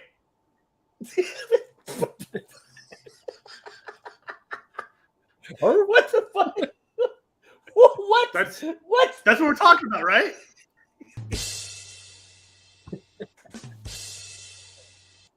Yep. Oh my god. And of course, quick squash match. Bryan says he feels froggy, and he's feeling I think he's feeling more than froggy. I think he was feeling very oozy. I think he was. It's because you're not feeling oozy? He was. I think he was feeling a little bit oozy. He called it MJF. MJF comes out. First MJF, pretty much towards the fans. Of course, MJF offered Bryan if he wins all his matches starting between next week until February the 8th, that he'll be the number one contender for him at Revolution. Bryan said no, and then Bryan said he'll continue to win matches until he gets the number one contendership for the title. And then he gave MJF a better option. The better option is if I win my matches from now on till February 8th, I'll take it, but however I choose the match stipulation. MJF said, fine, go for it, okay. And that's when he chose a 60-minute Iron Man match. Now, this is where I'm really invested to hear you guys' thoughts about this 60-minute Iron Man match. It's going to happen. We already know that. But the question is MJF capable of going 60 minutes? And was this the right move to add the stipulation for MJF especially? I feel for Bryan, yes, it's because he could go. But what does it mean for MJF? What does it mean? Does it benefit MJF? How will this put MJF over going in a ring for 60 minutes against one of great technical wrestlers right now of our generation of Bryan Danielson? So I'll take it to you, director. Break it down. Take overall. I like this a lot. It makes sense if you're a technical wrestler claiming to be the best technical wrestler against a guy who is the champion who doesn't agree with you. I don't mind this. I brought up Shawn and HBK in the Iron Man match, WrestleMania 12. It was the same thing back then. Bret Hart was like, this hippy-dippy flyer flipper can't wrestle. Let's do an Iron Man match. We all found out that was not the case. I think MJF realistically can absolutely go. I know that he's a great wrestler. Or, he's high-level good wrestler. Daniel Bryan is a high-level great wrestler. But what if Wheeler cost Daniels the title? That's a thing that may happen. I don't know. We'll see. They never finished that whole story. Yeah. So can MJF hang in there in real life? I believe he can. Absolutely. Especially if Daniel's helping him write the story, writing the song essentially. For sure. How is MJF going to get out of there with the title? Because I'm sure he will be. Who knows? Could be something like they're 1-1, and then MJF gets him insult to the earth, and then Daniel passes out at 0 seconds, and that technically counts as a loss, so it's 2-1 at the 0 hour. I would be cool with that. That would be fucking dope because he didn't tap, but he did go unconscious right before the bell, so that's technically a technical submission in MMA. So I would be cool with something like that. I'd be totally down. I'm pretty excited for this. I'm curious. I'm excited. You don't have to have Tony Nese in this at all. He lost in 3 seconds. So he lost in 8 seconds. Yeah, that's my thoughts. I think MJF can definitely hang in there, and I don't see him losing. I'm just curious as to how. Okay. De Niro. I totally agree. I think that well, first off, I just want to say that AEW, they always do this so backwards because AEW always puts these matches that usually in other companies are feud enders as the first matchup in the feud.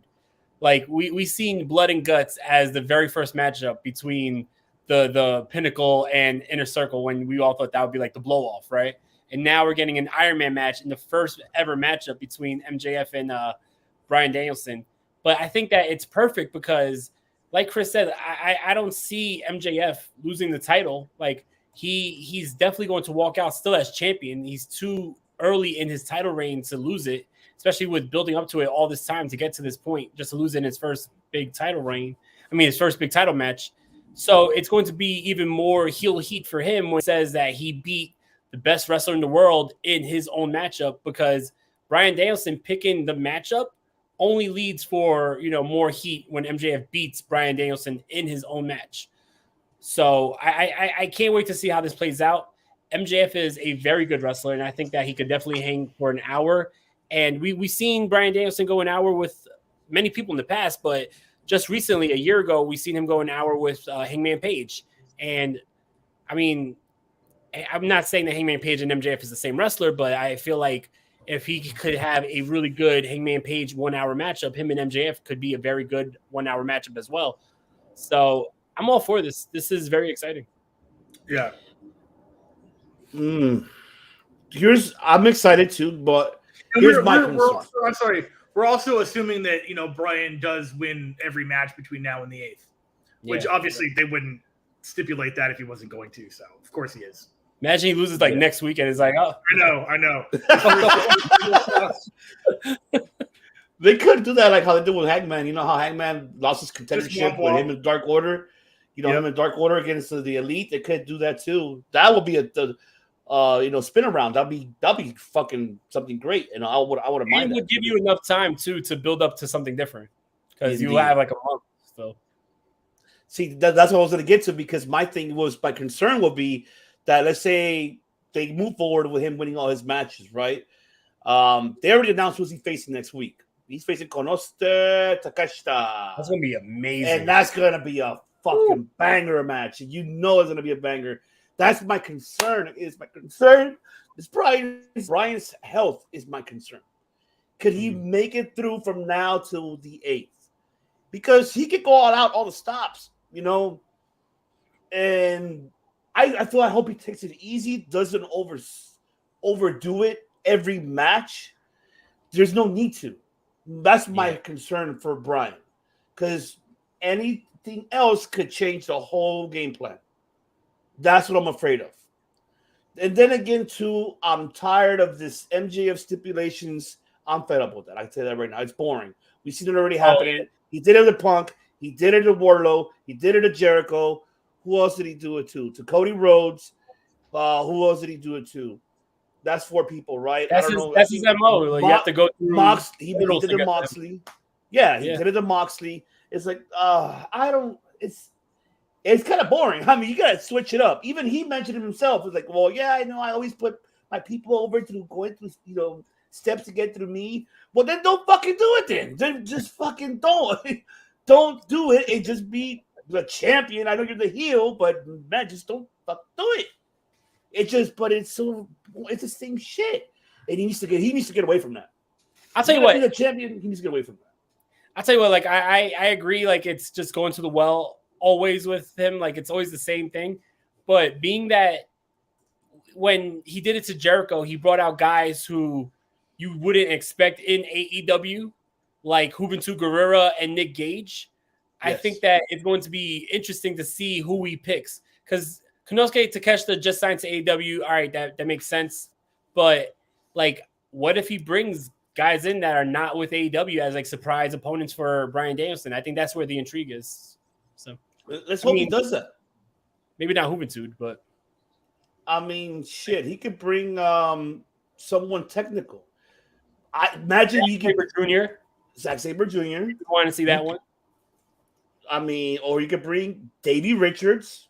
I saw that match live in Ring of Honor in New York in like 2008, and I would love to see it in 2023 because that could happen. Davey Richards, if he brings guests, non AEW, right? Perfect. It better not be like Aaron Solo or some shit. You know what I mean? Oh fuck that! It better not be Aaron Solo. No. No disrespect, but come on. But here's maybe, and I think the director probably could call it too in this one. What about if he starts bringing back the old gang from PWG and like towards against them that are not signed to AEW. Like I don't even know. Super Dragon's definitely fucking. I can name you one person can make you name retired. Chris Hero. That's one. Super Dragon came back from last year. Chris Hero is back. Yeah, but was he on Dark like a week ago? Where was he? No. Was he on Ring of Honor? I saw him somewhere recently. He was in Ring of Honor. He hasn't wrestled like in the past. He hasn't wrestled a match yet, though. Right, but he is like back in the public eye. Yeah, he has his own podcast. Yeah. And I'll tell you this right now. I meant like he's back in the ring, or he's back near a ring or something, right? He's pretty good. Sorry. He threw me off. Sorry. My bad, Craig. I didn't mean to. Because his reaction. That's not what I meant. Yeah, like I know he's like alive and well and online, but I mean, like I thought I saw pictures of him like in a ring. He posted on Instagram. I'm on his Instagram. It's only his podcast. He was in a ring talking recently. Is this correct? Was he at Ring of Honor like, hey, I'm back or some shit? Not no. Huh. No. He was just only like in attendance. I know he was like he was booking for Ring for the whole sell, for the purchase. I know he did something with Impact for a little bit because he's dating raging. But wrestling in the ring, I haven't seen him. I know he hasn't wrestled. I just thought he like got on the mic at an event recently. I don't know where I saw it, but I could be wrong. But I would like to see Super Dragon because I know early PWG Super Dragon and American Dragon had a big feud, and Super Dragon came out of retirement for PWG last year, and I know that Bryan Danielson named Super Dragon recently as one of his favorite opponents, so that would be interesting to see that. I would love to see him bring back Tyler Black, Kevin Steen. Where are they? I haven't seen them in years. Those just names that like people that just have faded out into the ether. Yeah. El Generico would be great. For real. Paul London. You get maybe Paul London. Wait. You threw it the spot. That's my Paul London impression. Every time I'm fired, you're fired. Paul London, or maybe Brian Kendricks, he's already been released. So he's definitely been canceled. No, but Brian Kendrick is back in WWE. He's a producer now. Joey Ryan. Oh no, that ain't gonna happen. That is not gonna happen. We're talking about canceled. That's canceled. I'm not a guy who wasted his career with a big mouth, man. Fuck, that hurts. Trying to think who else in the El Gallinero, Uno. Dos. No, Uno. I know, and Dos, both of them. No, just Uno. Okay, just you. All right, we can bring Thrace because Talwar was Dos. Sky Andrews was Thrace. Okay, there you go. But I was Uno. Yes, you were the number one. I still think I have the DVD of what was it, Pogo the Clown, taking you out. You have you have it? You found it? I have like a shit ton of XPW DVDs. I'm sure I have that. I found one of them where we were jumping him, but I don't remember that clip. Yeah, but there's another clip where he gets revenge and takes us all out, and I don't know where that is at. I got to keep looking. If you could get the name of the show, I'm sure I have it because I have no idea. They only had like 45 shows, and I have like 35 DVDs, so the odds are. Yeah. It was one of the ones where if Super Dragon's on the card, it was one of those because it was during the Rev Pro Invasion angle, and Super Dragon was coming in wrestling like Kid Chaos and shit like that. Was that the Grand Olympic? Yes, it was. I think I have it. Yeah. All right. I'll try to get a clip, and I'll called. I'll send it to you, and we'll put it up on the Circle Debate Instagram. Totally down. Because I found one match. I found there's a bunch of footage of me reffing like Excalibur and like Super Dragon matches. Those are easy to find. Just go watch a Super Dragon highlight reel, and I'm in like half of that thing. That's awesome. That's awesome, man. Love that. I mean, that'd be awesome. I mean, shit, dude. I don't know. We'll wait to see what he does, but that's the only thing I'm concerned about. The 60-minute matchup, I think it will help MJF for sure, because now we're able to see not to mention he wrestles whenever he wants. He appears whenever he wants. Right here now, he has to be there for an hour wrestling, so he now has to figure it out. Obviously wrestle. So we're gonna see what MJF is capable of, not just only basic moves. I don't think he's gonna do high spot moves, but I know there's gonna be certain ones that he will do. So I'm looking forward of how Brian puts him over. So, and it's going to be a great match. I think it's a great storytelling. And I hope it does and it delivers. So, speaking of deliver, we got AR Fox and Swerve. Swerve, ladies and gentlemen. He's Swerve. Swerve Strickland, of course, with his new posse. What was it? Mongo Dead, whatever. Mongo. I forgot the name of it. It's Mongo Affiliates. Mongo Affiliates. There you go. Yeah. Mongo Affiliates. AR Fox, man. Every time he never disappoints. I know that at the beginning the crowd was like, okay, but then throughout the match they got into it, more involved. I'm telling you, man, this Seattle crowd was hot, man. I'm loving it. But man, I like that. I know I'm pretty sure you guys enjoyed it too when he flipped out of the ring and then Swerve followed him alongside too. They stared down at each other. Oh man. And I like how Excalibur thing mentioned that would teach a student because AR Fox did teach as well Swerve for his career, and that is true. That is confirmed. And man, he also mentioned that he wrestled in Lucha Underground, so I like how he brought up the Lucha Underground. Yes. One of the craziest in Lucha Underground history. So really cool because you don't really see much mainstream companies actually mentioning Lucha Underground. So really cool to see that. Absolutely, it was fantastic. But man, I loved it. Man, break it down, De Niro. The match, enjoyed it. This was a really good matchup. I've been seeing these two guys wrestle for years, even way before Lucha Underground. I remember they were tag team champions in Dragon Gate USA. I went to a couple shows like in Queens or whatever. They wrestled, I think Rich Swann and Ricochet, and always a fucking banger, right? Always a banger. And it's cool to see them on the main stage. Like I remember when I saw them in Evolve, it was in the upstairs venue. You remember the Elks Lodge in Queens where ECW used to run the Elks Lodge? I'd have to see it. I'd like see the layout, but yeah, probably. I mean, once I do, I would. Yeah. Yeah. So they have an upstairs venue that's like a little gymnasium, and they have shows there.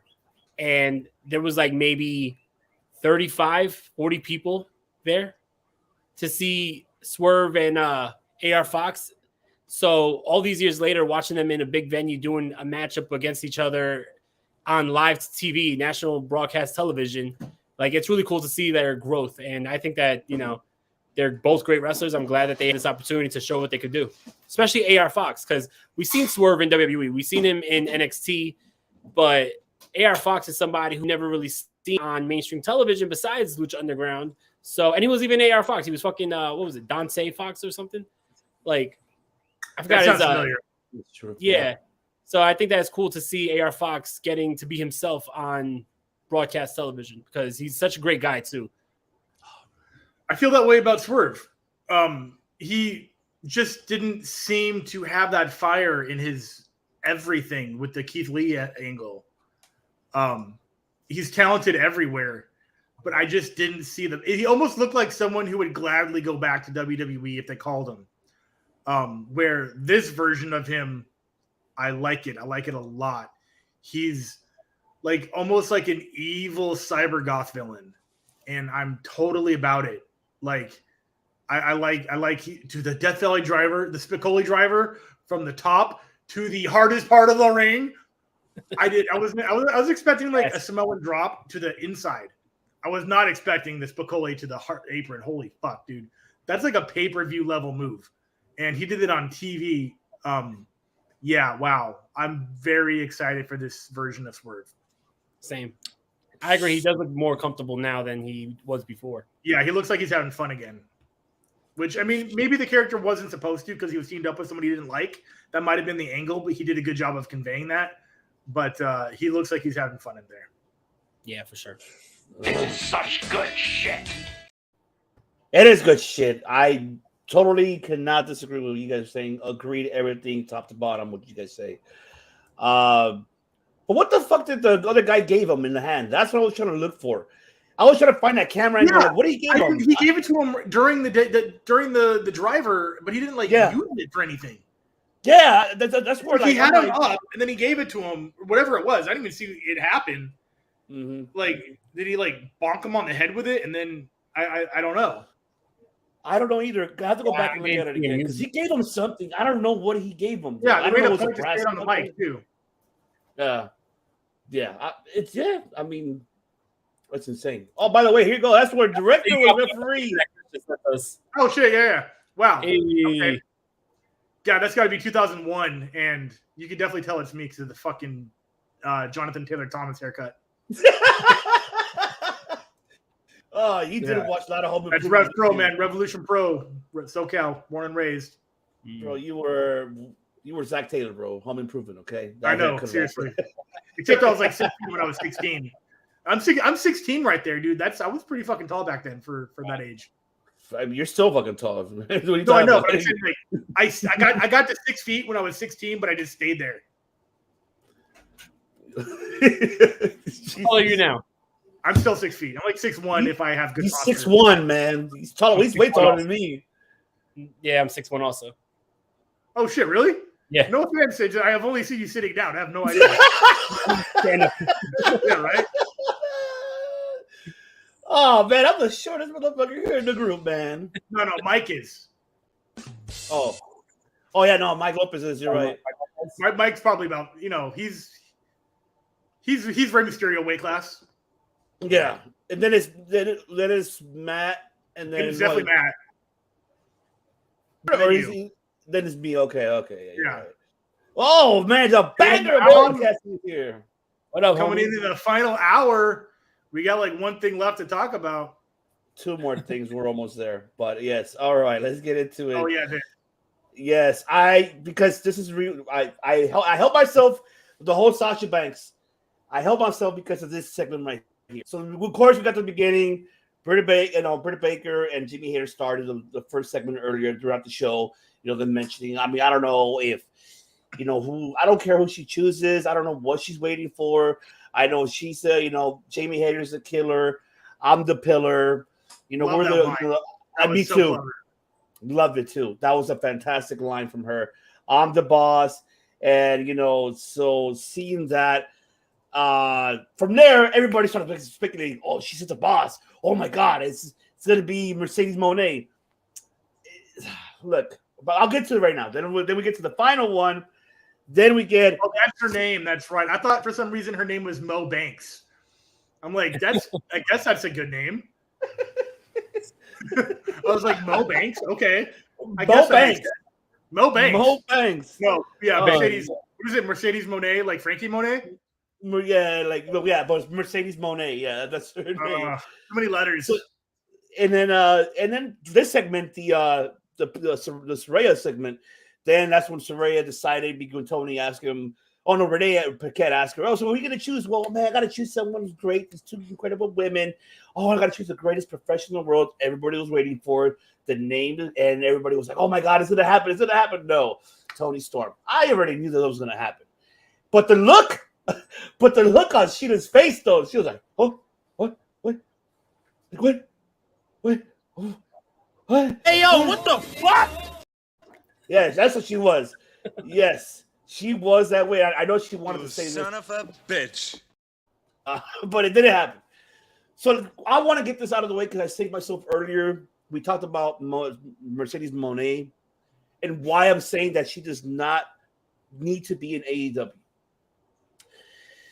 One thing to say, and I do not agree with a lot of things that Uncle Seltzer says, but I have to agree with him on one thing he did say. It makes no sense. It makes no sense for Mercedes to show up. She does not want a long-term contract deal. She doesn't want to be signed anywhere. What is the point for her to have you to come over just for 3 or 4 matches that she could deliver to you and then leaves? You want to get that attraction. I get it. The marketing attraction. Oh my God, you got. But then again, you're overshadowing your own roster because you're bringing this individual who's not signed to you at all fully. She's only coming just to, hey, how's it going, guys? Goodbye. But she's not signed for you. You don't need that type of marketing, value, asset and devouring your roster at the same time. I hate to say it, but I do kind of agree with that because there's no need for her to be there. Tony Khan may have the money to give her that whatever she wants per appearance, but at the same time, you have these 5 incredible women right in front of us that One is fully signed, Saraya, and the rest are as well. Now help develop this roster. Focus on that. Don't focus on bringing another individual who's not going to stay with you and just going to be like, hey, how are you guys? Yeah, let me do a match or two. I'm going to beat Britt. I'm going to beat Jamie. I'm going to beat Sheeta. And I'm gone. Bye. What is next? You wasted money. For me, it's a waste of time. I don't know how you guys see it, but this is how I see it. So I don't know who wants to take over from here. Give it a second. Give it a second. The right answer is going to be popping up. Go back to the comments. That's the right answer. That's it. I don't really have anything else to say. Let her tour the world. She only knows one wrestling style. I know the WWE gives you conditions with which your style is within, here's the rule set, here's the style set. Let her get the fuck out there and see what else is out there. It's like a musician only playing with one other musician and never playing, like I said earlier, the rub, iron sharpens iron. Daniel Bryan, same thing. He was a huge indie guy. He wanted to see what else was out there after his big career in WWE. I think that her entire career was in WWE. I barely think she had any indie matches. Let her see what's out there in the world. Let her see Japan. Yes. I'm cool with that. And if she comes to AEW for like a one-off event, I'm cool with that too. Okay. Yeah, I mean, my thing is it wouldn't be out of the ordinary to bring someone in for a couple shots. I mean, we've seen that throughout the years, like all the time. Ito, Deonna Purrazzo. Yeah, I mean, but even if you want to go back in the day, like Ric Flair would come in for a couple shots and wrestle the top guy and beat them and go off to the next promotion and carry on that NWA title. And then on top of that, like we've seen AEW do that. Matt Cardona wasn't signed to an AEW contract, but he came in for like 4 or 5 matches, won each match, and then left. The thing is, I think that the other guy, not Justin Gabriel. What's the other guy? Cardona. He had another name, not Tyson Kidd. Fuck, what's his name? He flies around a lot. He had a different name. He took the RKO out of the Shooting Star Press. Matt Sydal. That guy. Same thing. Yeah. He was around for like half a year, maybe. My thing is this: when situations like this happen, my biggest example of this being a positive is Sting in TNA. Sting came in for 2 matches in 2006. 2 matches. I am done with wrestling. I want to have my last 2 matches. He wrestled a tag match with I believe it was him and Christian Cage versus Monty Brown and Jeff Jarrett. And then he signed off for that Jeff Jarrett Bound for Glory matchup. Sting had so much fun being in TNA in front of that TNA crowd and having the passion from those fans that he signed on for about 10 years after that. Mm-hmm. Who's to say that Mercedes Moné doesn't find everything she was looking for? That the reason why she left WWE in AEW for those 3 or 4 shots and says, hey, yeah, this is where I want to be. I want to be a full-time roster member. I would rather give her a trial and let her come on and have a couple matches than just say, oh, well, she might overshadow everybody. So let's not, like I said earlier in the show, regardless of people want to say male, female, she is the biggest free agent on the market right now. Any company would be absolutely ridiculous to not give her an offer. I think that if she does come to AEW full-time, it's only going to bring more notoriety to the women's division. And I think that if she comes in for a couple shots, then that's good for AEW to get, a couple weeks of a larger audience because, she's going to bring in a larger audience. And on top of that, I would rather be the company that says that, yeah, we brought in Mercedes Moné for a couple of matches and they were classics. So instead of saying, oh, wait, yeah, we never brought her in because we never wanted to have our women's division overshadowed by a star. Like when you bring in bigger stars, it's supposed to elevate everybody. So I don't see it being an issue to like overshadow the whole roster, or the women's roster. I don't think that would happen because the same could be said for Saraya. She's a megastar. She has a fucking movie about her. Right. She's overshadowing everybody. Not a good one. Not a good one, but a movie nonetheless. Okay. I can agree with you on a certain level, but even The Miz has 14 movies, but not about it. They're all on DVD. Blu-ray disc. The Marine 15, the Marine 17 or 18. One thing I would disagree though. Okay, you mentioned that. here's the question, though. Are you going to give her the time? Are you going to give her the TV time? That's the biggest question there. You're barely giving the TV time for these women. Are you going to give her that TV time? Are you going to really put her out there a lot? If you want, since you're mentioning not overshadowing the roster, that's why I mentioned, well, I'll take it back. That's where it's going to overshadow the roster because you're going to give her the time. The question is, are you going to give her the time? Because that's where you can see that it'll get heat on Tony, on TK, because like, what the fuck? You're giving her more than 15 minutes TV time and giving us 5 minutes, 4 minutes, I don't 3 minutes. I don't think he will do that because look at Saraya. Saraya is fucking barely on TV, so that's because she chose not to, most likely, or they don't. I don't know what's behind the scenes. We could throw so many assumptions, but my concern is, I agree with you, Doug. That's the only thing is, will you give her the time? Because that's where it comes at the end of the day. Because you have so much on in the roster, you need to figure out to give her the time and give her the TV time every week. You did it with Baker, I'll tell you that. That was during the pandemic era and the beginning when it was barely opening it up. But now it's different. So now that we have to, that's the question that I have. My theory on that is I do think that we may see, like, I'm trying to be optimistic. I think that we may see more women's matches and more women getting time on the show once Ring of Honor starts up, because I could see a good portion of the AEW roster going to Ring of Honor to help start it up as Ring of Honor exclusives. So that opens up more time on the show for the women to get over on AEW. Also, something that I think that would be interesting. The only thing is it's going to sound very WWE-like. I think that something that could benefit AEW to give more people more time and give the women more time is to give Rampage another hour, if good, and split the roster. Have a Rampage roster and a Dynamite roster. This way you could have people getting more time. You will split the roster in half. So instead of having 1,000 people that you're trying to get on the show, you have a set number that you're trying to get on, and you could build more stories and more characters through that. Kind of like how you had the SmackDown 6 back in 02, 03. Like, more people were built up because you had smaller rosters and it was more exclusive to a certain product. I think that would benefit AEW a lot because they have like 150 people on that roster and they don't have enough time to really showcase everybody. So why not split them up a little bit? That, and in the meantime, since you're not having Ring of Honor, why don't you use the YouTube channels to make stories and then put them on TV? They never did that with Diamante. That's another person. Where the hell's Diamante? I heard story with I know we go way back, but her story with Big Swole.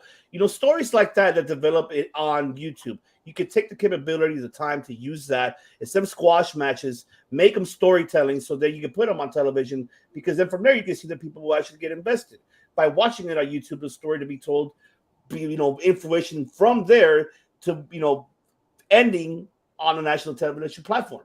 That's just I'm throwing ideas, throwing what could work, maybe. I think using the YouTube platform, get rid of, rebrand it and use it more of a story developed storylines to input on television, on Rampage or on Dynamite, because there, instead of squash matches, I think that should be the best way to do it. I don't know if you guys feel the same, but I feel that that's probably the perfect.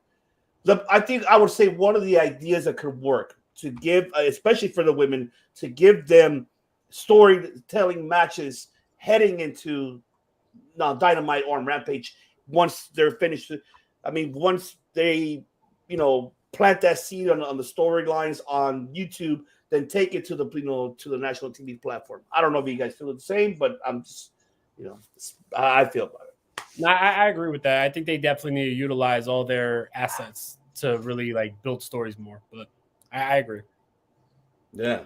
Speaking of stories, where the hell are they going with this story? Very brief. I don't know where the hell they're going. Cargill won, of course. Up the baddies. We're gonna get Red Velvet versus Jade Cargill. Jade's gonna win, and then that's that. De Niro? There's not much to say. It seems like the baddies are all dropping like flies one by one, and Jade's just going to run through them all. So, well, the baddies was a group of women that she'd already beaten to begin with. It was like, so She's running through them twice, I guess. Use them and lose them. Yes. Yeah, that's what I said, Uriel. I said the same thing. And thank you so much for tuning in, by the way. I feel the same. I totally agree. I don't disagree with anything on that at all. Right, main event time. The TNT Championship. Samoa Joe versus Darby Allin. This shocked me, I'll tell you that. I did not expect them to give the belt to Darby. But then again, I thought about it. Oh, shit, they're in Seattle. His hometown. Why not? I forgot about it. Me too. I totally forgot about it. Oh, it's still irrelevant, though. When they do that, like when they had CM lose in Chicago, I loved it. So, you know, I didn't think they were going to pander, but they did. Man, it was a fast-paced matchup. I'm just surprised that he lost that very brief. I mean, that quick, excuse me.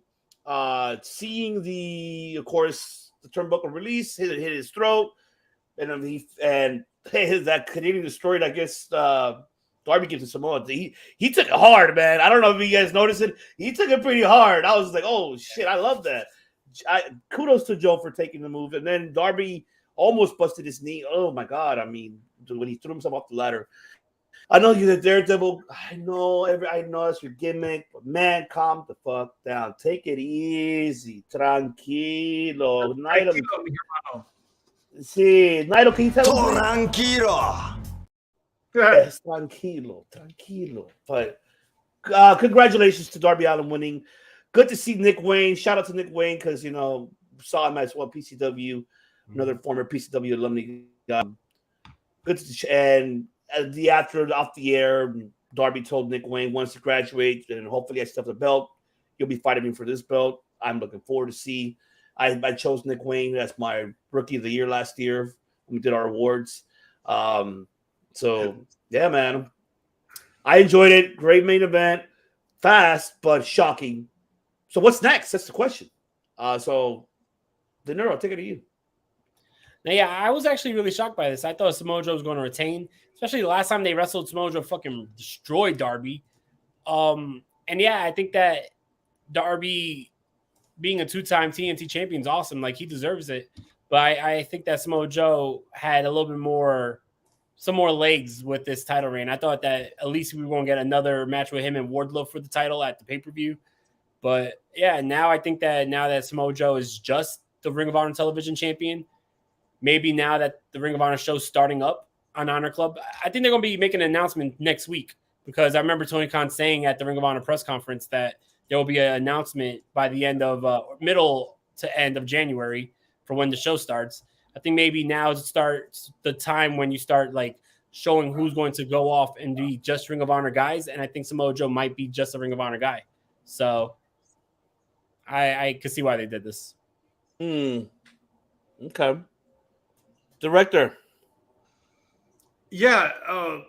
So it was a short match, short but brutal.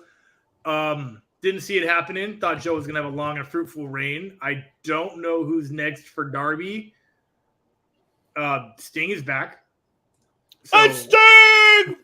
I don't think it's going to be Sting. I mean, I've been calling that since day one. That would be fucking great if I'm finally right. You've been wanting Sting to turn heel, don't you? You've been wanting him to never happened. It's never happened.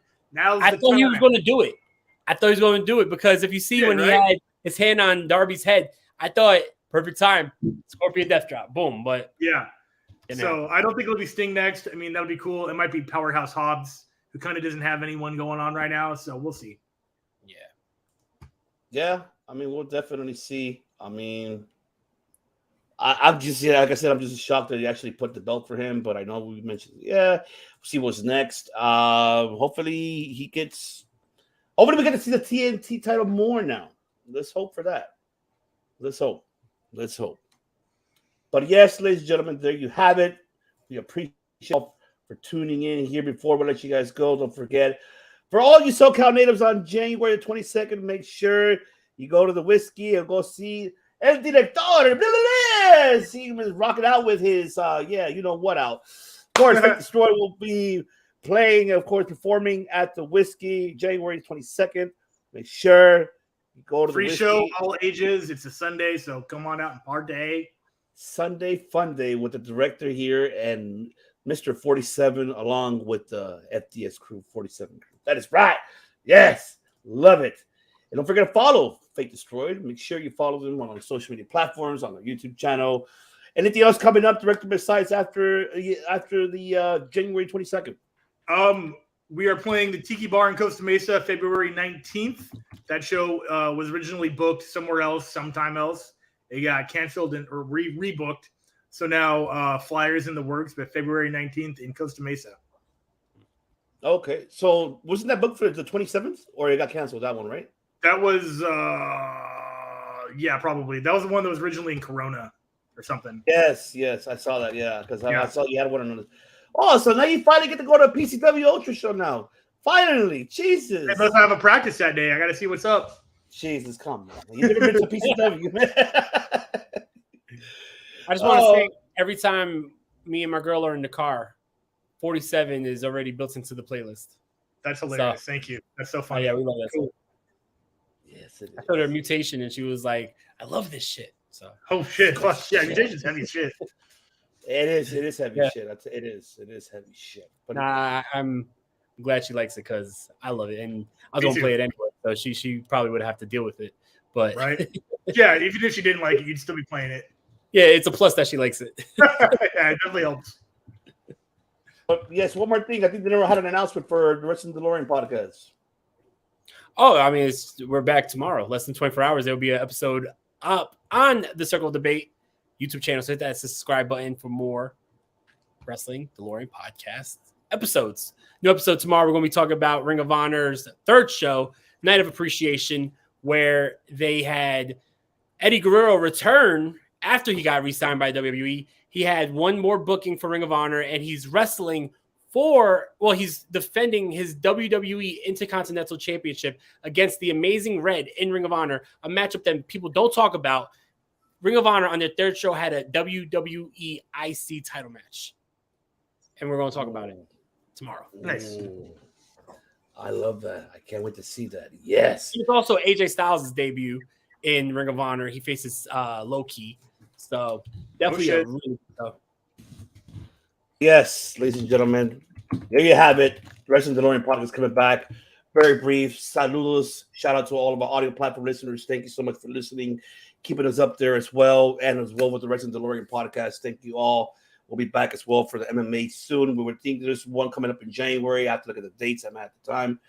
But we're trying to revamp the show. A lot of things will be changing and adding more stuff, and especially on our social media platforms on Instagram and more on Facebook. We'll do the best we can do to add, and TikTok, because now that De Niro has a TikTok running, we'll be adding more stuff on TikTok. So we'll be definitely doing that. I didn't know dads were allowed on that app.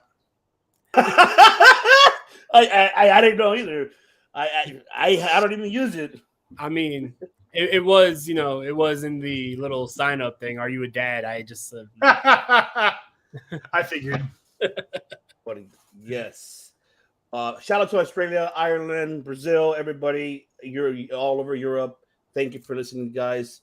We appreciate you guys. Once again, we'll be back Saturday, Wrestling Delorean Podcast tomorrow. Saturday, New Japan show, recapping New Year's Dash and Wrestling at 17, and more to come. So stay tuned. Follow us. Hit that subscribe button below, notification. So before I let you guys go, once again, it's the host Stevie's When I've Been See, and of course with Mr. DeLorean himself. He's back in action, Mr. Time Splitter that brings it back in time, Mike Nero, and the director himself, the director, the Mandy, Word. that loves the Mandy that loves those Dandy's donuts. I tell you that. In LA, if they have vegan options, I'm down to go. I just haven't looked into it yet. They think they do. They do have vegan options. They probably do. I'd imagine they would. It's LA. We got everything. Exactly. That is right. But ladies and gentlemen, Fate Destroyed DeLorean Podcast and the Circle Debate. They don't just do music videos, podcasting. All of them, whoever wants to say it. What the hell does Fate Destroyed, Wrestling DeLorean, and Circle Debate does? You take it for it. I have no idea. Buenas noches, everybody. Thank you so much. Must bid you adieu, a goodbye, and good night. Oh my God, it's so great. Bang! Yes!